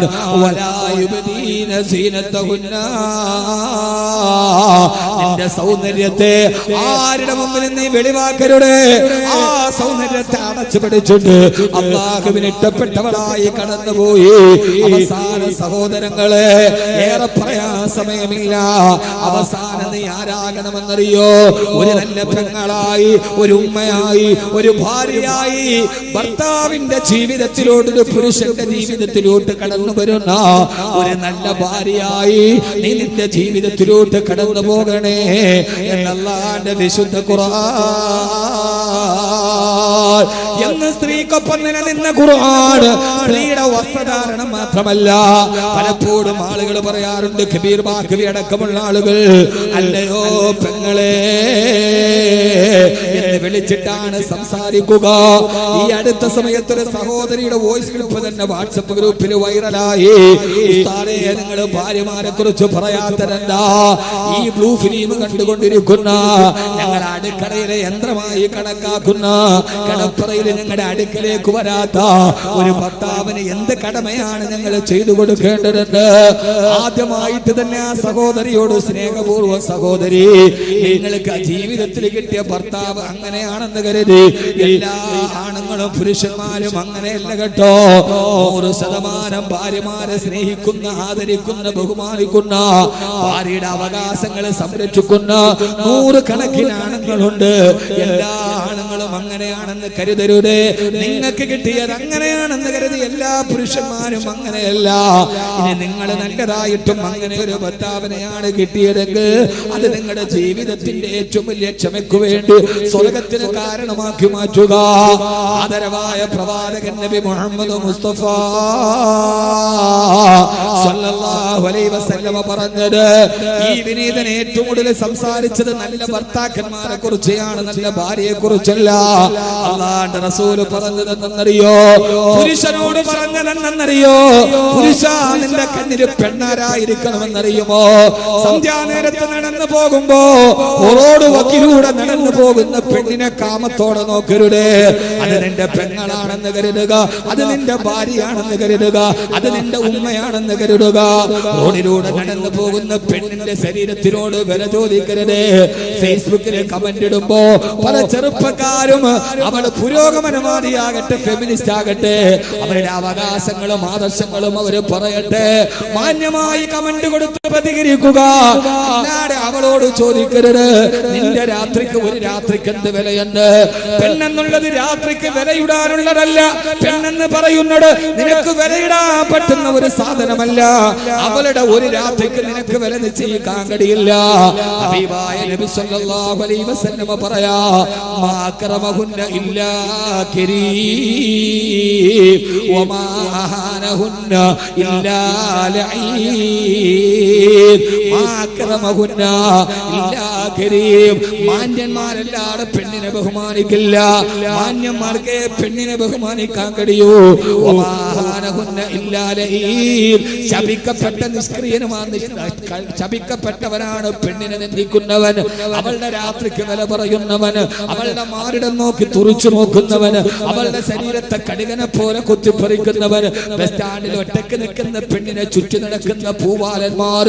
അല്ലാഹു പറയാണ്, പെണ്ണിനെ ബഹുമാനിക്കണേ, പെണ്ണിനെ ആദരിക്കണേ. മാന്യനായ പുരുഷനല്ലാതെ പെണ്ണിനെ ആദരിക്കാൻ കഴിയില്ല.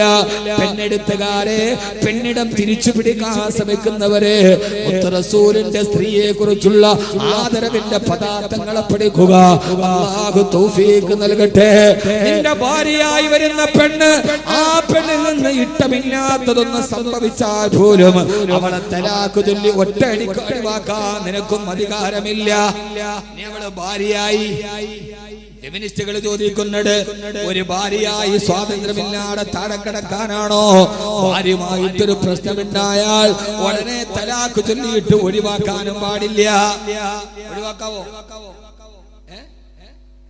ഭാര്യ ഭർത്താവ് തമ്മിലൊരു വഴക്കുണ്ടായി, വീട്ടിൽ കൊണ്ടുവിടാണ് ചെയ്യേണ്ടത് ആണോ?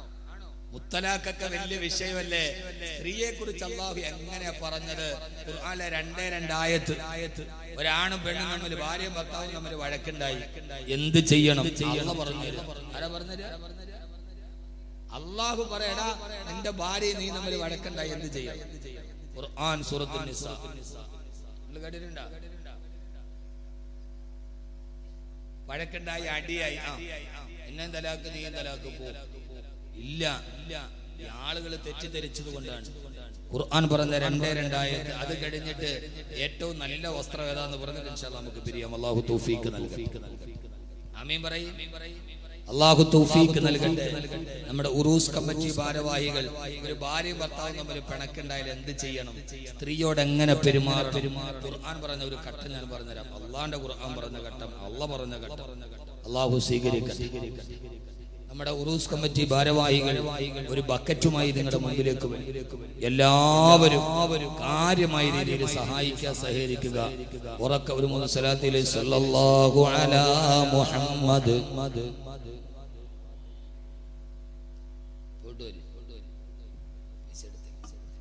സല്ലല്ലാഹു അലാ മുഹമ്മദ്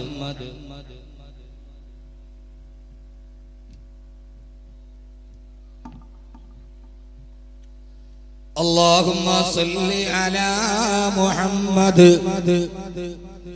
يا رب صل عليه وسلم. അല്ലാഹുവേ നീ സ്വീകരിക്കണേ അല്ലാഹ്. ഈ സദഖ ചെയ്യുന്ന സഹോദരങ്ങളുടെ ഹലാലായ മുറാദുകൾ ഹാസിലാക്കണേ തമ്പുരാനെ. ഐശ്വര്യം പ്രദാനം ചെയ്യണേ അല്ലാഹുവേ. നന്മ നൽകി അനുഗ്രഹിക്കണേ അല്ലാഹ്. അവരുടെ ജീവിതത്തിലെ എല്ലാ പ്രയാസങ്ങളും ബുദ്ധിമുട്ടുകളും മാറ്റി തരണേ അല്ലാഹ്. അല്ലാഹുവിന്റെ പ്രവാചകൻ നബി മുഹമ്മദ് മുസ്തഫ സല്ലല്ലാഹു അലൈഹി വസല്ലമ സ്വന്തം ജീവിതം കൊണ്ട് ഖുർആൻ വരച്ചു കാണിച്ച മുത്തു മുസ്തഫ സല്ലല്ലാഹു അലൈഹി വസല്ലമ ഈ ബേക്കൽ മക്ക പരിസരത്തിന്റെ ശബ്ദം കേൾക്കാനെത്തിയ പ്രിയപ്പെട്ട സഹോദരങ്ങളോട് സഹോദരിമാരോട് ഓർമ്മിപ്പിക്കുകയാ. അല്ലാഹുവിന്റെ ഖുർആൻ സ്ത്രീയെ കുറിച്ച് പറഞ്ഞതേതെന്നറിയുമോ? അല്ലാഹുവിന്റെ പ്രവാചകൻ പറയുന്നു, നിങ്ങളുടെ ഭാര്യ അത് നിന്റെ ജീവിതത്തിലോട്ട് കടന്നു വന്നവളാ.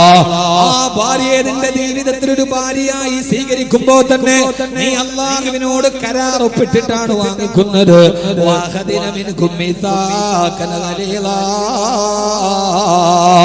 നിക്കാഹിനെ കുറിച്ച് ഖുർആൻ പറഞ്ഞത് അത് ജീവിതത്തിലെ ഏറ്റവും പരിട്ടമായ ഉടമ്പടിയാ.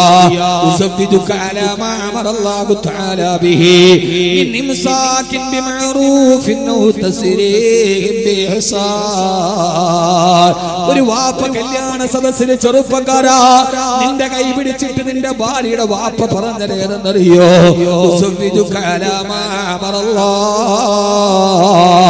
എന്റെ അല്ലാഹു കൽപ്പിച്ചത് കൊണ്ട്, എന്റെ പടച്ചറപ്പനോട് ചെയ്യാൻ പറഞ്ഞത് കൊണ്ട് എന്റെ പൊന്നുമോളെ നിനക്ക് ഞാൻ കല്യാണം കഴിച്ചു തരിക.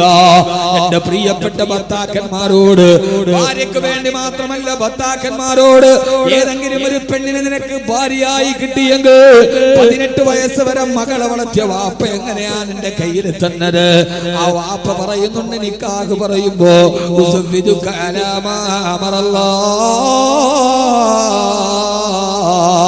എന്റെ അല്ലാഹു എന്നോട് പറഞ്ഞത് കൊണ്ടാണ് കേട്ടോ 18 വയസ്സുള്ള എന്റെ പൊന്നുമോളെ നിനക്ക് കല്യാണം കഴിപ്പിച്ചു തരുന്നത്.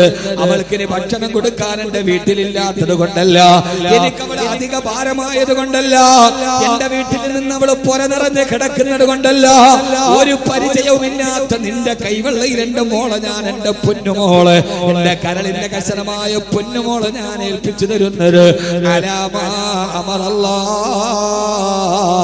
എന്റെ റബ്ബനോട് പറഞ്ഞത് കൊണ്ടാ, ഇതെന്റെ റസൂലുള്ളാഹിയുടെ സുന്നത്തായത് കൊണ്ടാ, ഇത് ഹബീബായ നബി മുഹമ്മദ് മുസ്തഫ സല്ലല്ലാഹു അലൈഹി വസല്ലമയുടെ സുന്നത്താണല്ലോ. നിക്കാഹു മിൻ സുന്നത്തി, നിക്കാഹിന്റെ ചര്യയിൽപ്പെട്ടടാ. അല്ലാഹുവിന്റെ പൊരുത്തം കിട്ടാൻ, എന്റെ ഹബീബായ മുത്തു മുസ്തഫാന്റെ സുന്നത്തിന്റെ പ്രതിഫലം കിട്ടാൻ എന്റെ പൊന്നുമോളെ നിന്റെ കയ്യിൽ ഞാൻ തരികയാ. ഔ തസ്രീഹിൻ ബിഇഹ്സാൻ. എന്റെ മോളുടെ ഭാഗത്ത് നിന്ന് നിനക്ക് ഇഷ്ടപ്പെടാത്ത എന്തെങ്കിലും സ്വഭാവമുണ്ടെങ്കിൽ ഇതേപോലെ എന്റെ മകളെ എനിക്ക് ഇങ്ങ് തിരിച്ചേൽപ്പിച്ചേക്കണം. എന്റെ മകളെ അടിക്കരുത്, എന്റെ മകളെ അപവാദം പറയരുത്. അവള് നിന്റെ പെങ്ങൾക്ക് നിന്റെ ഉമ്മാക്കും കൊത്തി കളിക്കാനുള്ളതല്ല, അമ്മായിയമ്മ പോര് തീർക്കാനുള്ളതല്ല, നാത്തൂമ്പോര് എടുക്കാനുള്ളതല്ല. ഭർത്താക്കന്മാരെ ഞാൻ നിങ്ങളും അടക്കമുള്ള ആളുകൾ നിക്കാഹിന്റെ വേദിയിൽ 100 കണക്കിന് ആളുകളെ സാക്ഷി നിർത്തിയിട്ട് വാപ്പ പറയുന്നുണ്ട്, തന്നെ മകളുടെ സ്വഭാവം ഇഷ്ടപ്പെട്ടില്ലെങ്കിൽ ക്ഷമിച്ചേക്കണേ. ക്ഷമിക്കാൻ പറ്റില്ലെങ്കിൽ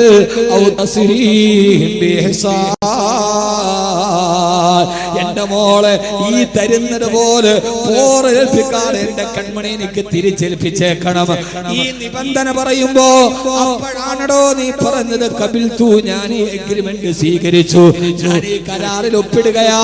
നിങ്ങളുടെ മകളെ ഞാൻ വേദനിപ്പിക്കില്ല, അവളെ ഞാൻ കണ്ണുനീര് കുടിപ്പിക്കില്ല, അവളെ ഞാൻ അടിക്കില്ല, അവളുടെ സ്വാതന്ത്ര്യത്തെ ഞാൻ ഹരിക്കില്ല. ഇതാണ് ഫെമിനിസ്റ്റുകളെ. ഞാൻ പറയുന്നു, ലോക ചരിത്രത്തിലേറൊക്കെ മതങ്ങളുണ്ട്. കല്യാണം നടക്കുന്ന സമയത്ത് പെണ്ണിന്റെ മാനത്തിന് കരാറൊപ്പിട്ടിട്ട് ഈ മാനം സംരക്ഷിക്കണമെന്ന് കരാറൊപ്പിടാൻ പറഞ്ഞ ഒരു മതമേതെങ്കിലും ഉണ്ടെങ്കിൽ പറയുമോ? ഫെമിനിസ്റ്റുകളോട്, ഇസ്ലാം അടക്കി വെച്ചെന്ന് പറഞ്ഞവളോട്, പുരോഗമനവാദികളോട്, ഇസ്ലാമിലെ പെണ്ണിന് മാനമില്ലെന്ന് പറഞ്ഞവളോട്, കല്യാണം കഴിക്കാൻ ഒരു പുരുഷൻ വരുമ്പോ നൂറുകണക്കിന് ആളുകളെ സാക്ഷി നിർത്തിയിട്ട് 2 സാക്ഷിമാരെ എഴുതി ഒപ്പിടിപ്പിച്ചിട്ട് ഈ പെണ്ണിനൊരു പോറൽ പോലും ഏൽപ്പിക്കരുതെന്ന് പറഞ്ഞ് അത് ഉറപ്പിച്ച് സമ്മതിപ്പിച്ച് പെണ്ണിനെ കല്യാണം കഴിച്ചു വിടുന്ന ഒരു മാനിഫെസ്റ്റോ ഉണ്ടെങ്കിൽ അത് അല്ലാഹുവിന്റെ വിശുദ്ധ ഇസ്ലാമാണ്. അവിടെ ഇവരെ പെണ്ണിനാണ്, ആണിനല്ല. നിന്റെ വീട്ടിലേക്ക് നിന്റെ പെണ്ണ് വരികയാണ്, അവളെ അപമാനിക്കരുത്, അവളുടെ മാനം കെടുത്തരുത്. പെണ്ണെടുത്തുകാരോട്, ഫെമിനിസ്റ്റ് വാദികളോട്, പുരോഗമനവാദികളോട് സന്തോഷത്തോടെ വരൂ, നമുക്ക് സംവദിക്കാം, ഇസ്ലാമിന്റെ പെണ്ണിന്റെ നിലയെ കുറിച്ച് പറയാം. അങ്ങനെ കൈപിടിച്ചിട്ടാണ് നിന്റെ പെണ്ണിനെ നീ കൊണ്ടുപോയത്. അങ്ങനെ എങ്ങാനും നിങ്ങൾ ജീവിതം ആരംഭിച്ചിട്ട് ഭാര്യ ഭർത്താക്കന്മാരുടെ ഇടയിൽ പിണക്കമായി, ഭാര്യ ഭർത്താക്കന്മാരുടെ ഇടയിൽ പിണക്കമായി, എഗ്രിമെന്റ് ഡിമാൻഡും ഒക്കെ പറഞ്ഞ് ഓളെ കെട്ടിക്കൊണ്ട് വീട്ടിൽ പോയി. അവള് നന്നായിട്ട് മുഖമൊക്കെ കഴുകിയപ്പോ ആ മുഖത്ത് വെച്ചിരുന്ന പൗഡറും പുട്ടിയൊക്കെ അങ്ങോട്ട് പോയി കഴിഞ്ഞപ്പോ കല്യാണത്തിന് കണ്ട അത്ര ഗ്ലാമറില്ല. അപ്പൊ തുടങ്ങുന്ന പ്രശ്നമാണ്. അങ്ങനെ ഭാര്യയും ഭർത്താവും തമ്മിൽ കുറച്ച് കഴിഞ്ഞപ്പോ വഴക്കായി. നിങ്ങൾ വഴക്കൂടൂല ഭാര്യമാരോട്? കല്യാണം കഴിയുമ്പോ എന്താ പടച്ചോരെ വർത്താനം. ചില പ്രൈവറ്റ് ബസ്സിലൊക്കെ കയറിയാല് ഫ്രണ്ടിലെ സീറ്റിൽ ഒരു ആണും പെണ്ണും കൂടെ ഇരിക്കണോ, ഇങ്ങനെ ഇരുന്നിട്ട് അപ്പുറത്തോട്ട് ഇപ്പുറത്തോട്ട് കെട്ടിപ്പിടിച്ചിരുന്ന് വർത്താനാണ്. അപ്പടെ മനസ്സിലാക്കണം കല്യാണം കഴിഞ്ഞിട്ട് 1 മാസമായിട്ടുണ്ട്. കുറെ നാൾ കഴിഞ്ഞിട്ട് ഈ ഭാര്യയും ഭർത്താവും കൂടെ എന്ത് ചെയ്യും? ഇങ്ങനെ കയറിയിട്ട് ഭർത്താവ് പുരുഷന്മാരുടെ സീറ്റിലിരിക്കും, ഭാര്യ സ്ത്രീകളുടെ സീറ്റിലിരിക്കും. നീ അവിടെ പോയിരുന്നു, സ്ത്രീകളുടെ സീറ്റിൽ പുരുഷന്മാർ ഇരുന്നൂടാ, നിയമലംഘനമാണ്. അപ്പടെ മനസ്സിലാക്കണം 3 മാസമായി. ഒരു 6 മാസമാകുമ്പോ ബസ് വരുമ്പോ ഭർത്താവ് ഫ്രണ്ടിലും ഭാര്യ ഫ്രണ്ടിലും കേടും, ഭർത്താവ് ബാക്കിലും കയറും. അപ്പൊ 6 മാസം. 1 വർഷം ആകുമ്പോ ഭർത്താവ് പറയും, നീ ഫസ്റ്റ് ബസ്സിന് പോയിക്കോ, ഞാൻ ലാസ്റ്റ് ബസ്സിന് പുറകെ വന്നേ. അപ്പൊ മനസ്സിലായിക്കോണം എത്രയായി? 1 വർഷമായി. ഭാര്യ ഭർത്താവ് ആകുമ്പോ പിണങ്ങും.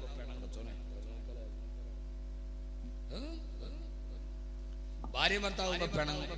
പ്രശസ്ത എഴുത്തുകാരനായ ഡോക്ടർ KM റോയി, അദ്ദേഹത്തിന് ലേഖനമുണ്ട്, ലോകത്തിലെ ഏറ്റവും വലിയ നുണ പറയുന്ന ആളാണ്, ലോകത്തിലെ ഏറ്റവും വലിയ കള്ളമേതാണ്.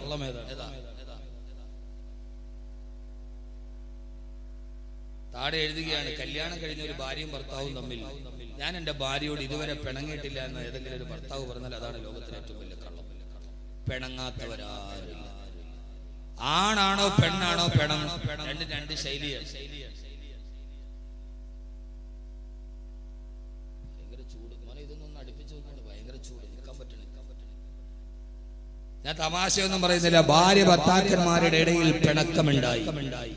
അങ്ങനെ പിണക്കമുണ്ടായാൽ ആദ്യം എന്ത് ചെയ്യണം? ഒന്ന് പറയും, ഇവിടെ ഇരിക്കുന്ന ആളുകൾ ആരെങ്കിലും നിങ്ങൾ നിങ്ങളുടെ ഭാര്യയായിട്ട് പിണങ്ങി, ആദ്യം പിണക്കമുണ്ടായി, 2 പേരും തമ്മിൽ മിണ്ടാട്ടമില്ല, എന്ത് ചെയ്യണം?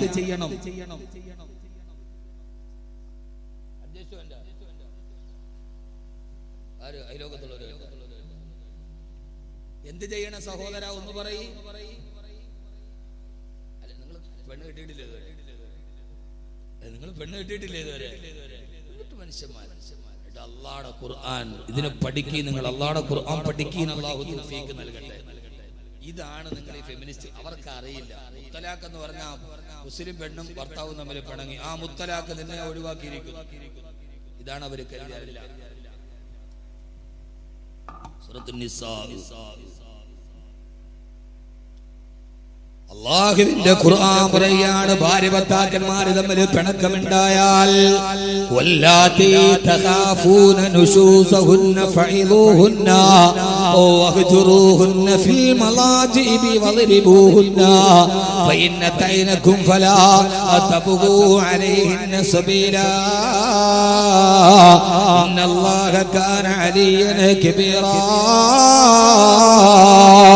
എല്ലാ പുരോഗമനവാദികളും കേട്ടുകൊള്ളുക. ഭാര്യ ഭർത്താക്കന്മാരുടെ ഇടയിൽ പിണക്കമുണ്ടായി കഴിഞ്ഞാൽ ആദ്യം ചെയ്യേണ്ടത് തലാഖ് ചൊല്ലലല്ല. ഒന്നാമത്തെ പടി ഫഇദൂഹുന്ന, നീ ആ പെണ്ണിനെ ഉപദേശിച്ചു കൊടുക്കണേ. കിടപ്പറയിലോട്ട് വരുമ്പോ അവളോട് പറയണം, എന്തിനാണ് മോളെ നമ്മൾ പിണങ്ങുന്നത്? നമ്മൾ പിണങ്ങിയാൽ നീ പിണങ്ങിയ സമയം തിരിച്ചു വരില്ലല്ലോ. അല്ലാഹു തന്ന ചെറിയൊരു ജീവിതമല്ലേ, എന്തിനാ പിണങ്ങി നമ്മൾ ഇങ്ങനെ വഴക്ക് കൂടുന്നത് എന്ന് പറഞ്ഞിട്ട് നിന്റെ ഭാര്യയോട് സ്നേഹത്തോടെ സന്തോഷത്തോടെ നിന്റെ ഭാര്യയോട് നീ ഉപദേശിച്ചു കൊടുക്കണം. ഒന്നാമത്തെ പടി പെണ്ണിനെ നീ ഉപദേശിച്ചു കൊടുക്കണേ. ചുരുക്കി പറയാം, ഉപദേശിച്ചിട്ടും അവളുടെ പിണക്കം മാറിയില്ലെങ്കിൽ രണ്ടാമത് ഭർത്താവ് ചെയ്യേണ്ടത് എന്തെന്നറിയോ? ഖുർആനാണ്. നിന്റെ കിടപ്പറയിൽ നിന്ന് അവളെ മാറ്റി കിടത്തുക എന്ന് പറഞ്ഞാൽ ഒരു റൂമിലാണ് അവളെ കിടപ്പറയിൽ നിന്ന് മാറ്റി കിടത്തണേ. ഒന്നുകിൽ നീ കട്ടിലും അവളെ തറയിലും കിടത്തുക, അല്ലെങ്കിൽ നീ തറയിൽ ഇറങ്ങി കിടത്തിയിട്ട് അവളെ കട്ടിലിൽ കിടത്തുക. ഒരു റൂമിലാണ്. നിങ്ങൾ രണ്ടുപേരും തമ്മിലുള്ള പിണക്കം ബെഡ്റൂമിന് വെളിയിലെറിയണ്ട. രണ്ടാമത്തെ ഘട്ടമേണെന്നറിയുമോ? കിടപ്പറയിൽ നിങ്ങൾ രണ്ടുപേരും ഒന്ന് അകന്ന് കിടക്കണം. ആ പെണ്ണിനെ ഇറക്കി തറയിൽ കിടത്തണം, അല്ലെങ്കിൽ നീ തറയിൽ കിടന്നിട്ട് പെണ്ണിനെ ബെഡിൽ കിടത്തണം. രണ്ടുപേരും ഒന്ന് അകന്ന് കിടന്നു നോക്കുക. രണ്ടാമത്തെ ഘട്ടം, നീ തറയില്, ഭാര്യ മുകളില്. കുറെ കഴിയുമ്പോ ഒരു 12 മണി കഴിയുമ്പോ രണ്ടുപേരും ഒരിടത്തായിരിക്കും. അങ്ങനെ ഒരു റൂമിൽ അകന്ന് കിടക്കുമ്പോൾ മാനസികമായിട്ട് നമുക്കൊരു വലിയ വിഷമുണ്ടാവും. അപ്പൊ പിന്നെ ഭാര്യയാണ് വന്നത്, എന്തിനാവിടെ കിടക്കണം, എഴുന്നേക്കി. അല്ല, ഭർത്താവ് പറയും ഇങ്ങനെ കിടക്കണ്ട, എഴുന്നേക്കി. രണ്ടാമത്തെ ഘട്ടം, കിടപ്പറയിൽ മാറ്റി കിടക്കണം. മൂന്നാമത്തെ ഘട്ടം, കിടപ്പറയിൽ അകത്തി കിടത്തിയിട്ടും അവരുടെ പിണക്കം തീരുന്നില്ല, പെണ്ണിന്റെ പിണക്കം തീർന്നില്ല. എന്നാൽ മൂന്നാമതായി നിന്റെ ഭാര്യയെ നിനക്കൊരു അടി കൊടുക്കാം. ഒരു പ്രാവശ്യം അവൾക്ക് ഒരു അടി കൊടുക്കാം. എങ്ങനെയാണ് അടിക്കേണ്ടത്? അവളുടെ ചെകിട്ടത്തല്ല, അവളുടെ കണ്ണിലല്ല, അവളുടെ മുതുകത്തല്ല. ഖുർആൻ വ്യാഖ്യാതാക്കൾ എഴുതി വെച്ചിട്ടുണ്ട്, തൊലി പൊട്ടാത്ത രീതിയിൽ ഒരു ചെറിയ വടിയെടുത്തിട്ട് ഒരൊറ്റ അടി നിനക്ക് അവളെ അടിക്കാം. പക്ഷെ തൊലി പൊട്ടരുത്, തൊലി പൊട്ടരുത്. ഇത് വേദനിക്കാനുള്ള അടിയല്ല. അഭിമാനബോധമുള്ള ഒരു പെണ്ണിന്, കുടുംബത്തിൽ പിറന്ന പെണ്ണിന്, എന്റെ ഭർത്താവിന്റെ കയ്യിൽ നിന്ന് എനിക്കൊരു അടി കിട്ടിയല്ലോ എന്നവൾ മാനസിക വിഷമമുണ്ടായാൽ അവൾ അടുത്തു വരും. അതുകൊണ്ട് ആ പെണ്ണിനെ നീ അടിച്ചുകൊള്ളുക. പക്ഷേ തൊലി പൊട്ടരുത്, രക്തം വരരുത്, അവൾക്ക് വല്ലാതെ വേദന എടുക്കരുത്, കവിളത്തടിക്കരുത്, നെഞ്ചത്തടിക്കരുത്, മുതുകത്ത് നിന്റെ ഭാര്യ അടിക്കരുത്. അടിക്കാൻ അനുവാദമില്ലടാ ചെറുപ്പക്കാരാ. ഭാര്യ കൈകൊണ്ട് ഭാര്യ മർദ്ദിക്കുന്നവനേക്കാൾ വലിയ മ്ലേച്ഛനായ പുരുഷ ലോകത്തില്ല. ഈ നെഞ്ചിലിരിച്ചു നിൽക്കുന്ന ഭർത്താക്കന്മാരിൽ ആരെങ്കിലും നിങ്ങളുടെ കൈ നിങ്ങളുടെ പെണ്ണിന് നേരെ ഉയർന്നിട്ടുണ്ടെങ്കിൽ നിങ്ങളെക്കാൾ അതപ്പതിച്ച പുരുഷൻ ലോകത്ത് വേറെയില്ല. പെണ്ണിനെ അടിക്കാൻ അനുവാദമേ ഇല്ല. അങ്ങനെ ഒരു അനുവാദം തന്നാൽ തന്നെ തൊലി പൊട്ടാത്ത രീതിയിൽ അടിക്കാനേ അനുവാദമുള്ളൂ. ഹബീബായ റസൂലുള്ളാഹി സ്വല്ലല്ലാഹു അലൈഹി വസല്ലമ വലംറഅതൻ വലാ ജാരിയ, ഒരു ഭാര്യമാരെയോ വേലക്കാരി പെണ്ണുങ്ങളെ പോലും നിന്റെ ഹബീബായ നബി തങ്ങൾ ജീവിത കാലഘട്ടത്തിൽ അടിച്ചിട്ടില്ല. അതുകൊണ്ട് സ്ത്രീകളെ അടിക്കരുത്, സ്ത്രീയുടെ കണ്ണുനീര് വീടരുത്. സ്ത്രീയെ ഭാര്യ മർദ്ദിക്കുന്നവനേക്കാൾ വലിയ അതപ്പതിച്ചവൻ അവൻ ലോകത്ത് മറ്റാരുമില്ല. നിനക്കടിക്കണമെങ്കിൽ തന്നെ ഒറ്റ അടി അടിക്കാം. മൂന്നാമത്തെ ഘട്ടം, അടി കൊടുക്കാം. അതെന്തിന്? ഒരു പേടിയുള്ളൊരു പെണ്ണ് വല്ല ഭർത്താവ് അടിച്ചല്ലോ പടച്ചോനെ എന്ന് വിചാരിച്ച് അടിച്ചേക്കു. അവിടെ ഖുർആൻ നിർത്തുകയാണ്. സാധാരണ ഒരടി കൊണ്ടാൽ അവൾ വഴിപ്പെടാറാണ് പതിവ്. അവൾ നിനക്ക് വഴിപ്പെട്ടടുത്തേക്ക് വന്നാൽ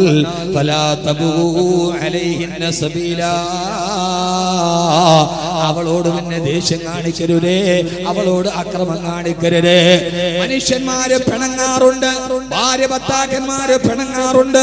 ഒരടി കൊടുത്തിട്ട് അവൾ അടുത്തേക്ക് വന്നാൽ, ഇണക്കമുള്ള പൂച്ചക്കുട്ടിയെ പോലെ ഭാര്യ അടുത്തു വന്നാൽ പിന്നെ അവളോട് കോപം കാണിക്കരുതേ.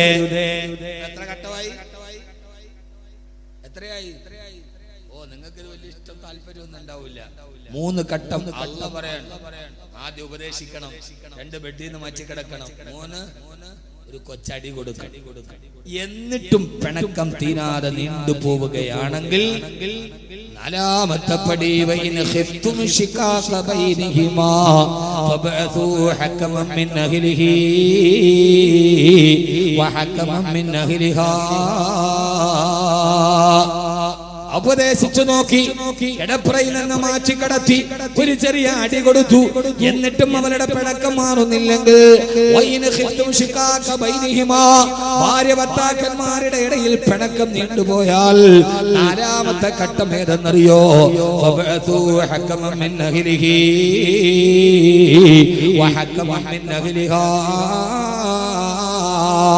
നിന്റെ ഭാര്യയുടെ കുടുംബത്തിൽ നിന്നൊരാളെ തിരഞ്ഞെടുക്കുക, നിന്റെ കുടുംബത്തിൽ നിന്നൊരു മധ്യസ്ഥനെ തിരഞ്ഞെടുക്കുക.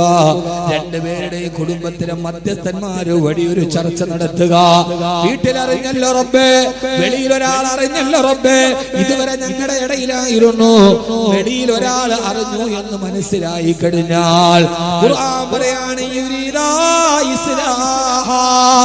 ആ ഭാര്യ ഭർത്താക്കന്മാരുടെയിൽ കൂടിച്ചേരണമെന്ന് റബ്ബ് തീരുമാനിച്ചിട്ടുണ്ടെങ്കിൽ മധ്യസ്ഥന്മാരുടെ ചർച്ചയോടുകൂടി ഭാര്യ ഭർത്താക്കന്മാരുടെ പിണക്കം അവസാനിച്ചവരൊന്നിച്ചാകും. എന്നിട്ടും അവസാനിച്ചില്ലെങ്കിൽ, മധ്യസ്ഥന്മാരെ ചർച്ച ചെയ്തിട്ടും അവസാനിച്ചില്ല, എന്നാൽ 5ാമത്തെ പടിയായി ഭർത്താക്കന്മാരെ ആദ്യം അനുവാദമില്ല തലാക്ക് പറയാൻ ഉപദേശിക്കണം, ആറ്റിക്കടത്തണം, അടി കൊടുക്കണം, പൊട്ടാത്താടി, പിന്നെ മധ്യസ്ഥന്മാരെ കൊണ്ട് ചർച്ച നടത്തണം. 4 ചെയ്തിട്ടും ഈ പിണക്കം തീർന്നില്ലെങ്കിൽ അടുത്തതായി നീ എന്ത് ചെയ്യണം? അടുത്തായിട്ട് എന്ത് ചെയ്യണം? അടുത്തതായിട്ട് നീ അവളോട് ഒരു തലാക്ക് ചൊല്ലണം. 5ാമതാണ് തലാക്ക് വരുന്നത്. ആളുകളോട് പറഞ്ഞു കൊടുക്കും നിങ്ങൾ, സ്ത്രീപക്ഷവാദികളോട് പറയും നിങ്ങൾ, ഫെമിനിസ്റ്റുകളോട്, സഹോദരിമാരോട് നിങ്ങളുടെ തെറ്റിദ്ധാരണയാണെങ്കിൽ മുത്തലാഖ് എന്ന് പറഞ്ഞാൽ 3 തലാക്ക് ചൊല്ലിയിട്ട് വിടാനല്ല. വിവാഹമോചനത്തിന് ഖുർആൻ പറയുന്ന മാനദണ്ഡം 5ാമത് നീ ഒരു തലാക്ക് ചൊല്ലണേ. തല്ലക്ക് തുക്കി പിന്നെ ഞാൻ തലാക്ക് ചൊല്ലി 2 പറയരുത്. 1ാമത്തേത് പറയണം, നിന്നെ ഞാൻ തലാക്ക് ചൊല്ലിയിരിക്കുകയാണ്. എന്തിനെന്നറിയുമോ? എന്തിനാണ് ഒരു തലാക്ക് പറയുന്നത്? ആ തലാക്ക് പറഞ്ഞു കഴിഞ്ഞാൽ ഭാര്യ ഭർത്താക്കന്മാർ തമ്മിൽ തലാക്കായി. അവളുടെ 1 മാസത്തെ ശുദ്ധിയുടെ കാലഘട്ടം കഴിഞ്ഞാൽ, ആ ശുദ്ധിയുടെ കാലഘട്ടം കഴിയുന്നതിന് മുമ്പ് ഇവര് 2 പേരും തമ്മിൽ ഒരു തലാക്ക് ചൊല്ലി മാറി 2 പേരും തലാക്കിൽ 2 വീട്ടിലായി. അപ്പോഴാണല്ലോ പടച്ചവനെ, എന്റെ ഭാര്യ ഇല്ലാതെ എനിക്ക് ജീവിക്കാൻ കഴിയില്ല, എന്തൊക്കെ വട കൂടിയാലും എന്റെ ഭർത്താവില്ലാതെ എനിക്കില്ല റബ്ബേ എന്ന് മനസ്സിന് തോന്നിയിട്ട് തിരിച്ചൊന്നിച്ചു കൂടണമെന്ന് തീരുമാനിച്ചാൽ അവളുടെ ശുദ്ധി തീരുന്ന കാലഘട്ടത്തിന്റെ ഇടയിലാണ് ഈ തോന്നലുണ്ടായതെങ്കിൽ ഭർത്താവ് പോയിട്ട് നിന്നെ ഞാൻ തിരിച്ചെടുത്തു എന്നൊരൊറ്റ വാക്ക് പറഞ്ഞാൽ മതി, അവരെ 2 പേരും തമ്മിൽ വിവാഹബന്ധം സ്ഥാപിക്കപ്പെടും. അപ്പോ അവളുടെ ഒരു പീരീഡ് കഴിയുന്നതിന്റെ ഇടയിൽ 2 പേരും 2 വീട്ടിലായി. പടച്ചോനെ, 2 വീട്ടിലാകുമ്പോഴേ അറിയൂ. നമ്മളിപ്പോ ഭാര്യയോട് പറയും, പണ്ടാരം നീ നിന്റെ വീട്ടിൽ പോയി ഒരാഴ്ച നിൽക്കണേ, ഞാൻ ഇത്തിരി സ്വാതന്ത്ര്യത്തോടെ വളർക്കട്ടു. നിന്റെ വീട്ടിലും പോകില്ല. പക്ഷേ വീട്ടിലോട്ട് പോയി ഉച്ചക്ക് ചോറുണ്ടാകുന്ന നേരത്ത് ആരും ഇല്ലാതെ ഇങ്ങനെ ഇരിക്കുമ്പോഴാ പടച്ചോനെ ഇത് കുറഞ്ഞല്ലോ അല്ലാഹുവേ, ഒരു ദിവസം അതുങ്ങളില്ലാതെ നിങ്ങൾ ജീവിക്കൂല ഉറപ്പൻ. എന്ത് വഴക്ക് വന്നാലും ഭാര്യ ഒരു ദിവസം വീട്ടിൽ പറഞ്ഞു വിട്ടു, ഒരു ദിവസം കഴിയുമ്പോ അവളില്ലാതെ ജീവിക്കാൻ പറ്റും. അപ്പൊ ഈ പിണങ്ങിയിട്ട് ഒരു തലാക്ക് ചൊല്ലിയാൽ ഇതിന്റെ ഇടയിൽ കൂടിച്ചേരണമെന്ന് ആഗ്രഹമുണ്ടെങ്കിൽ ഞാൻ തിരിച്ചെടുത്തു എന്ന് പറഞ്ഞാൽ മതി. ആ ഒരു ശുദ്ധിയുടെ കാലഘട്ടം കഴിഞ്ഞു, 2ാമത്തെ പീരീഡിലോട്ട് കഴിഞ്ഞു. എന്നിട്ടും ഇവരെ തമ്മിലുള്ള പിണക്കം തീർന്നില്ലെങ്കിൽ എന്നാലേ 2ാമത്തെ തലാക്ക് ചൊല്ലാവൂ. 2ാമത്തെ തലാക്ക് ചൊല്ലിയാൽ രണ്ടാമത്തെ തലാഖ് ചൊല്ലിയാൽ ആ രണ്ടാമത്തെ തലാഖിന്റെ ഉള്ളിൽ തിരിച്ചെടുക്കണമെന്ന ബോധ്യമുണ്ടായാൽ പിന്നെ തലാഖ് അല്ല, പിന്നെ നിക്കാഹ് പുതുക്കിയെടുത്താൽ മതി. ഒന്നുകൂടി നിക്കാഹ് ചൊല്ലുക, ഒന്നുകൂടി നിക്കാഹ് ചൊല്ലുക, എന്നിട്ട് ഭാര്യയെ തെരഞ്ഞെടുക്കുക. എന്നാലും മൂന്നാമത്തേത് പറയരുതേ, മൂന്നാമത്തേത് പറയാതെ കാത്തിരിക്കണം. ഒന്ന് പറഞ്ഞിട്ട് കാത്തിരിക്കണം, രണ്ട് പറഞ്ഞ് കാത്തിരിക്കണം. തിരിച്ചു വരുമോ ഏതാണ്ട് 10-60 ദിവസത്തോളം കാത്തിരുന്ന് കാത്തിരുന്ന് കാത്തിരുന്ന് ഇനി ഒരിക്കലും ഒന്നിക്കില്ലെന്ന് ഉറപ്പ് വരുമ്പോഴേ മൂന്നാമത്തെ തലാഖ് വരൂ. അപ്പോഴേ പരിപൂർണമായി ഭാര്യഭർത്തൃബന്ധം കൂടിച്ചേരാൻ കഴിയാത്ത രീതിയിൽ തിരിച്ചു പോകൂ. ഇങ്ങനെയാണ് തലാഖ്, അല്ലേ? ഇങ്ങനെയാണ് തലാഖ്. എന്റെ പെണ്ണെ, അവിടെ ഈ സംരക്ഷണം നിനക്കാണ്. ഒറ്റ വാക്കിൽ ഏതോ സിനിമക്കാരൻ പറഞ്ഞതുപോലെ കെട്ടി കെട്ടി ഒഴിഞ്ഞ് വീണ്ടും കെട്ടി നിന്റെ ആഗ്രഹം പൂർത്തീകരിക്കാനല്ല, നിന്റെ ഭാര്യയെ ഒഴിവാക്കണമെങ്കിൽ പോലും ഈ കടമ്പകൾ കഴിയണം എന്ന് ലോകത്തോട് പറഞ്ഞു കൊടുത്തു. അല്ലാഹുവിന്റെ ഖുർആനിൽ ആയത്തിറങ്ങി. ഖുർആനിൽ പെണ്ണിന്റെ അവകാശത്തെ കുറിച്ച് ആയത്തിറങ്ങി. ഫലാ തഅദുലൂഹുന്ന ലിതദ്ഹബൂ ബിബഅദി മാ ആതൈതുമൂഹുന്ന ഇല്ലാ അയതീന ബിഫാഹിശത്തിൻ മുബയ്യിന. നിങ്ങൾ പെണ്ണുങ്ങളോട് വഴക്ക് കൂടരുത്. സൂറത്തുൻ നിസാ അധ്യായം ഇറങ്ങി. പെണ്ണിനോട് പിണങ്ങരുത്, അവളെ വരട്ടരുത്, അവളെ അപമാനിക്കരുത്. ഒരു പെണ്ണിനോട് നിങ്ങൾ വഴക്ക് കൂടുന്നുവെങ്കിൽ, ഭാര്യയെ നിങ്ങൾ വഴക്ക് കൂടുന്നെങ്കിൽ നിസ്സാര കാര്യത്തിന് വഴക്ക് കൂടരുതേ. ഇല്ലാ അയതീന ബിഫാഹിശത്തിൻ മുബയ്യിന. വ്യക്തമായ ഒരു വ്യഭിചാരം പോലെ വ്യക്തമായ തെറ്റ് കണ്ടാലല്ലാതെ ഊഹാപോഹങ്ങളുടെ പേരിൽ, സംശയത്തിന്റെ പേരിൽ, ചെറിയ ചെറിയ തെറ്റുകളുടെ പേരിൽ നിന്റെ ഭാര്യയോട് നീ പിണങ്ങരുതേ, അവളെ കട്ടപ്പെടുത്തരുതേ. ഖുർആൻ പറഞ്ഞ അവകാശത്തിന്റെ മുകളിലാണ് സ്ത്രീ ജീവിക്കുന്നത്. ഏറെ പറയാൻ സമയമില്ലല്ലോ സഹോദരങ്ങളെ, വിശാലമായൊരു വിഷയമാണിത് എന്ന് സ്ത്രീയെ കുറിച്ച് വാചാരമായി പറഞ്ഞ, ആ സ്ത്രീയുടെ വേഷവിധാനത്തെ കുറിച്ച് പറഞ്ഞ,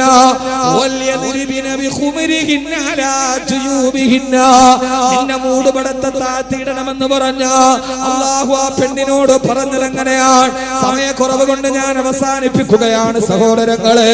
അവകാശങ്ങൾ വകവെച്ചു കൊടുത്ത് ആശീർവദിച്ച് ലോകത്തിന്റെ ബഹുമാനത്തെ വാരിക്കോരി കൊടുത്ത് എന്നിട്ട് അല്ലാഹു പറഞ്ഞു, പെണ്ണേ, നിന്റെ സൗന്ദര്യം അമൂല്യമാണ്, നിന്റെ സൗന്ദര്യം അർത്ഥവത്താണ്. നിന്റെ കാലിൽ കിരിഞ്ഞെന്ന കൊലുസിട്ടിട്ട് ആ കാലിൽ ഇങ്ങനെ അടിച്ചടിച്ച് നടക്കരുതേ. എന്തുകൊണ്ടെന്നറിയുമോ? മനുഷ്യന്റെ പുരുഷനെ നിന്നിലേക്ക് ആകർഷിക്കുന്ന രീതിയിൽ നടക്കണ്ട. അല്ലാഹു പറഞ്ഞതുപോലെ മാന്യമായ വേഷവിധാനം നടത്തുക. അല്ലാഹു തൗഫീഖ് നൽകി അനുഗ്രഹിക്കട്ടെ. അതുകൊണ്ട് നമ്മുടെ പെൺമക്കൾക്ക് നല്ല വേഷവിധാനം, നമ്മുടെ ആൺമക്കൾക്ക് നല്ല വേഷവിധാനം. ആണുങ്ങളോടും പറയാണ്, വസ്ത്രവും സൗന്ദര്യവും അല്ലാഹുവിന്റെ അനുഗ്രഹമാ. ഈ കാസർഗോഡ് കുട്ടികളെ, നിങ്ങൾ ഈ മുടി മുഴുവനും ഇങ്ങനെ മുകളിലോട്ട് സ്ട്രെയിറ്റ് ചെയ്ത് കാന്തത്തിന് മണ്ണിലിട്ടതുപോലെ നടക്കരുത്. ആഭാസകരമായ ഹെയർ കട്ടിങ്ങുകൾ, ആഭാസകരമായ വസ്ത്രവിധാനങ്ങൾ, അണ്ടർ വസ്ത്രങ്ങൾ മുഴുവനും അണ്ടർ ഗാർമെന്റുകൾ വെളിയിൽ കാണുന്ന ആഭാസകരമായ വസ്ത്രവിധാനങ്ങൾ. ചിലരുടെ അണ്ടർ ഗാർമെന്റ് വെളിയിലാണ്, അവന്റെ പാന്റ് അവന്റെ ദിദംബത്തിന്റെ താഴെയാണ്, അവന്റെ പാന്റ് താടയാണ്. യൂറോപ്പിലെ ജയിലുകളിൽ സ്വവർഗരതിക്കാരായ ആണുങ്ങൾ അവർക്കതിന് താല്പര്യമുണ്ടെന്ന് അടയാളം കാണിച്ച വസ്ത്രമാണിത്. അടിവസ്ത്രം മുകളിലാക്കുക, അല്ലാത്ത മേൽവസ്ത്രം താഴ്ത്തിയിടുക. ആഭാസകരമായ വസ്ത്രവിധാനം നടത്തരുത്. ഏറ്റവും നല്ല വസ്ത്രവിധാനത്തോടെ നടന്നു പോകണേ. അല്ലാഹു തൗഫീഖ് നൽകി അനുഗ്രഹിക്കുമാറാകട്ടെ. അല്ലാഹു തൗഫീഖ് നൽകട്ടെ. അല്ലാഹു നമുക്ക് ഏറ്റവും നല്ല വസ്ത്രം ധരിക്കാൻ തൗഫീഖ് നൽകട്ടെ. ഏറ്റവും നല്ല വസ്ത്രം അബിയലുഹാ, ഏറ്റവും നല്ല വസ്ത്രം വെള്ള വസ്ത്രമാണ്. കാസർഗോഡ് ചെറുപ്പക്കാരെ, ജുമയ്ക്ക് വരുമ്പോ ഈ ആവാസത്തിന്റെ വസ്ത്രം മാറ്റ്, ഈ ടീഷർട്ട് മാറ്റ്. ഏറ്റവും നല്ല വെള്ള വസ്ത്രം അണിഞ്ഞിട്ട് തൊപ്പിയും വെച്ച് ജുമയ്ക്ക് പള്ളിയിലേക്ക് വരിക. അല്ലാഹു തൗഫീഖ് നൽകട്ടെ. ആമീൻ പറയ്. അല്ലാഹു തൗഫീഖ് നൽകട്ടെ. വയസ്സന്മാരെ, ഈ വെള്ള വസ്ത്രം ഉപേക്ഷിക്കാതിരിക്കുക. കാസർഗോഡ് ഫുള്ള് വെള്ളയാണ്, ചെരുപ്പും വെള്ളയാണ്, മുഖവും വെള്ളയാണ്. കാസർഗോഡുകാരുടെ സൗന്ദര്യം വല്ലാത്താണ്. മാഷാ അല്ലാഹ്, അല്ലാഹു നിലനിർത്തി തരട്ടെ. ഇവിടെ എങ്ങാനും ജനിച്ചാൽ മതിയായിരുന്നു. കാസർഗോഡ് ചെറുപ്പക്കാര് കന്തൂറിട്ട തനി അറബിയാണ്. നമ്മുടെ നാട്ടിലെ പിള്ളേരൊക്കെ കന്തൂറായിട്ടൊക്കെ പൊന്നാനിന്ന് മുസ്ലിമായിട്ട് ഇപ്പൊ വന്നോളൂ. കാസർഗോഡ് ചുള്ളമാര് ദുബൈയിലൊക്കെ പോയി നല്ല കാസർഗോഡ് വരുമ്പോൾ അറബിയാണോ അനറബിയാണോ എന്ന് പറയാൻ പറ്റും. എനിക്ക് സുഹൃത്തുണ്ട് തസ്രീം വള്ളക്കോടുകാരനാണ്. അവൻ കന്തൂറായിട്ട് അറബികളെ പോലെയാണ്. അതാരോ ഫേസ്ബുക്കിലിട്ട് തെറ്റായി. അപ്പൊ ഖലീൽ ഉദവി എന്നെ വിളിച്ചിട്ട് നിങ്ങൾ എന്താ എന്നെ പറയാതെ? ഖലീൽ ഉദവി മുഞ്ചന നിങ്ങൾ തസ്ലീമിനെ മാത്രം പറഞ്ഞ എന്താപ്പാ എന്നെ പറയാത്ത തമാശ പറഞ്ഞ. അള്ളാഹു സൗന്ദര്യം നിലനിർത്തി തരട്ടെ. ുണ്ട് കൊച്ചുകുട്ടികളുണ്ട്. എല്ലാ നിസ്കാരത്തിനും നല്ല വസ്ത്രം ധരിച്ചു വരണം. മഴയ്ക്ക് വേണ്ടി നിസ്കരിക്കുമ്പോ താഴ്ന്ന വസ്ത്രം ധരിക്കണം. അല്ലാഹുവിന് കനിവുണ്ടാവാൻ ഇരുപരഞ്ഞ വസ്ത്രം ധരിച്ചു മദീനയിലെ മുഴുവൻ ആളുകളും മദീനയിൽ വന്ന് മഴയ്ക്ക് വേണ്ടി മരുഭൂമിയിൽ നിസ്കരിച്ചു അത്രേ. പക്ഷേ മദീനയിലും മഴ പെയ്തില്ല. നിസ്കരിക്കാൻ പോയി. അവിടെ ഞാൻ സാധാരണ നിസ്കരിക്കുന്ന ഒരു സ്ഥലമുണ്ട്. രാത്രി ഞാൻ ഇശാ നിസ്കരിച്ചുകൊണ്ട് പള്ളിയിലിരിക്കും. അല്ലാഹുവിന്റെ അടുക്കലേക്ക് കൈകൾ ഉയർത്തി ദുആ ചെയ്യുകയാ. മഹാനവറുകൾ പറയുകയാണ്, ഞാൻ അടുത്ത് കിടന്ന് ഉറങ്ങുകയാണെന്നാണ് ഇയാൾ കരുതിയത്. ഞാൻ നോക്കിയപ്പോ ഒരു കറുകറുത്ത അടിമ, ഒരു പകുതി വസ്ത്രം ധരിച്ച അടിമ അയാളുടെ മുകളിൽ കിടത്ത് മുണ്ടെടുത്ത് മുസല്ലയിലോട്ട് ഇട്ടിട്ട് 2 റക്അത്ത് നിസ്കരിച്ചു. എന്നിട്ട് അല്ലാഹുവിനോട് ദുആ ചെയ്യുന്നു, അല്ലാഹുവേ അല്ലാഹുവേ യാ റബ്ബ് യാ റബ്ബ് യാ റബ്ബ് യാ റബ്ബ് ഓ അല്ലാഹുവേ നിന്റെ ഹബീബായ നബി തങ്ങളുടെ കുടുംബക്കാർ മുഴുവനും ഇന്ന് നിന്നോട് വന്ന് ദുആ ചെയ്തുവല്ലോ. അവരും മഴയ്ക്ക് വേണ്ടി നിന്നോട് താണ് കേണു ചോദിച്ചല്ലോ. നീ അവർക്ക് മഴ കൊടുത്തില്ലല്ലോ അല്ലാഹ്. നിന്റെ ഹബീബായ നബി തങ്ങളുടെ കുടുംബക്കാര് പോലും ചോദിച്ചിട്ട് നീ മഴ കൊടുത്തില്ലല്ലോ റബ്ബേ. അല്ലാഹുവേ നിന്റെ പേരിൽ സത്യം ചെയ്തിട്ട് ഞാൻ പറയാണ്, അല്ലാഹുവേ നീ അവർക്ക് ഇപ്പോ തന്നെ മഴ കൊടുക്കണേ അല്ലാഹ്. ഞാൻ നിന്നിൽ സത്യം ചെയ്ത് പറയുന്നു അല്ലാഹുവേ, നിന്നിൽ സത്യം ചെയ്ത് പറയുന്നു റബ്ബേ, ഇപ്പൊ തന്നെ നീ അവർക്ക് മഴ കൊടുക്കണം അല്ലാഹുവേ. മഹാനവറുകൾ പറയാണ്, ഞാൻ അടുത്തിരുന്ന് ചിരിച്ചു പോയി.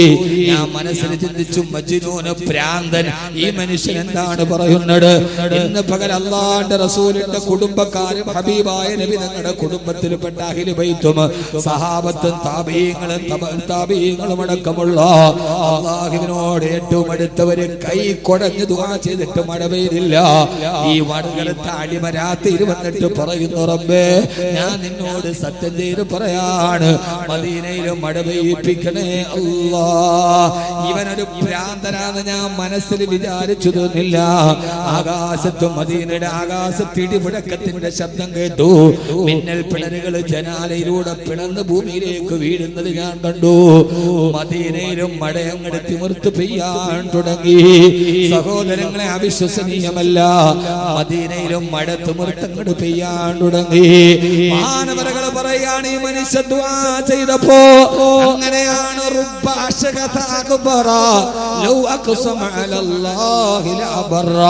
പൊട്ടിപ്പിടിച്ച് നടക്കുന്ന, ആര് കണ്ടാലും പരിഗണിക്കാത്ത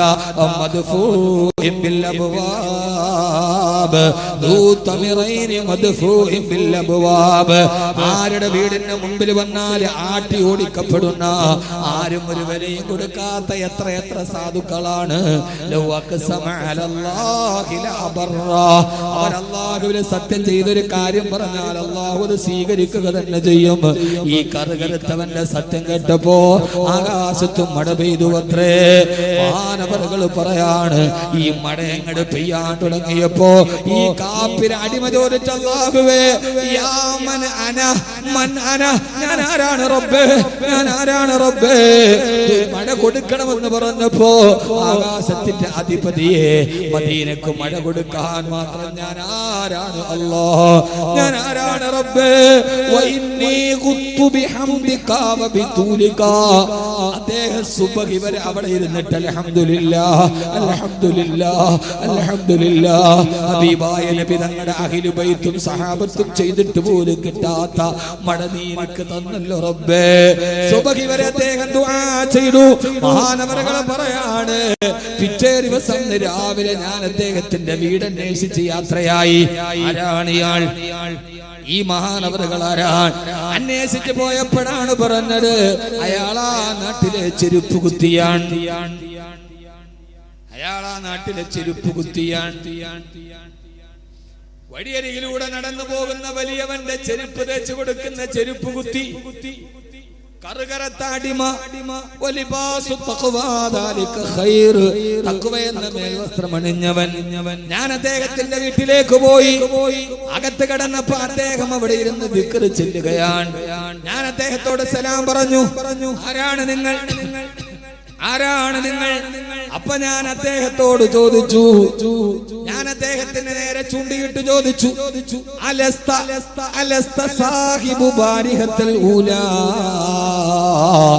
അന്ന് രാത്രിയിൽ, ഇന്നലെ രാത്രിയിൽ വന്ന് മദീനത്തെ പള്ളിയിലിരുന്ന് മഴയ്ക്ക് വേണ്ടി ദുആ ചെയ്ത ആളല്ലയോ നിങ്ങൾ? ഇത് കേൾക്കേണ്ട താമസം ചെരുപ്പ് കുത്തി. അദ്ദേഹത്തോട് ചോദിച്ചു, ആര് പറഞ്ഞു? ആര് പറഞ്ഞു നിങ്ങളോട്? നിങ്ങൾ എന്തിനാണ് എന്റെ അടുക്കൽ ഇരുന്നത്? ഞാൻ ദുആ ചെയ്തത് കേട്ടത്? എന്റെ രഹസ്യം എന്തിനാണ് പൊളിച്ചത്? ഞാനാണ് നിങ്ങളോട് ആരോട് പറഞ്ഞു? നിങ്ങൾ എന്തിനത് കേട്ടു? എന്തിന് നിങ്ങൾ എന്നെ തേടി എന്റെ വീട്ടിൽ വന്നു? നാട്ടുകാരെ അറിയിക്കാനോ? ഇറങ്ങിപ്പോ, ഇറങ്ങിപ്പോ, ഇറങ്ങിപ്പോ. അയാൾ എന്നെ ആട്ടി ഓടിക്കാൻ തുടങ്ങി. ചോദിച്ച ഉടനെ അദ്ദേഹത്തിന്റെ ചോദ്യങ്ങൾ നേരിടാൻ കഴിയാതെ ആ വീട്ടിൽ നിന്ന് ഞാൻ ഇറങ്ങി ഓടി. അത് ഞാനല്ല, അത് ഞാനല്ല. ആര് പറഞ്ഞു നിങ്ങൾക്ക് തെറ്റിപ്പോയതാണ്? ഞാൻ പേടിച്ച അദ്ദേഹത്തിന്റെ വീട്ടിൽ നിന്ന് വെളിയിലോട്ട് ഇറങ്ങി. പിറ്റേ ദിവസം അന്ന് രാത്രി അദ്ദേഹത്തെ പള്ളിയിൽ കണ്ടില്ല. രണ്ടാമത്തെ ദിവസവും കണ്ടില്ല. മൂന്നാമത്തെ ദിവസവും മദീനത്തെ പള്ളിയിൽ ഞാൻ ആ മഹാനെ പ്രതീക്ഷിച്ചിരുന്നു, കണ്ടില്ല.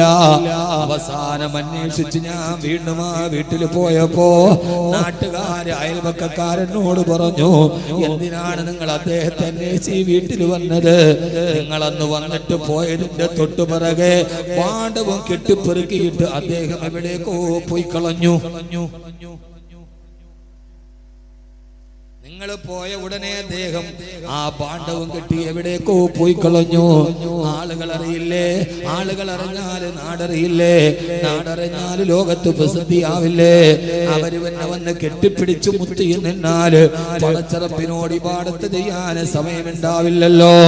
എന്റെ പ്രിയപ്പെട്ട സഹോദര സഹോദരി, ലൗലാ ശുയൂഖുൻ ലില്ലാഹി റുക്കഉ വസിബിയത്തും മിനൽ തമാറുല്ലഉ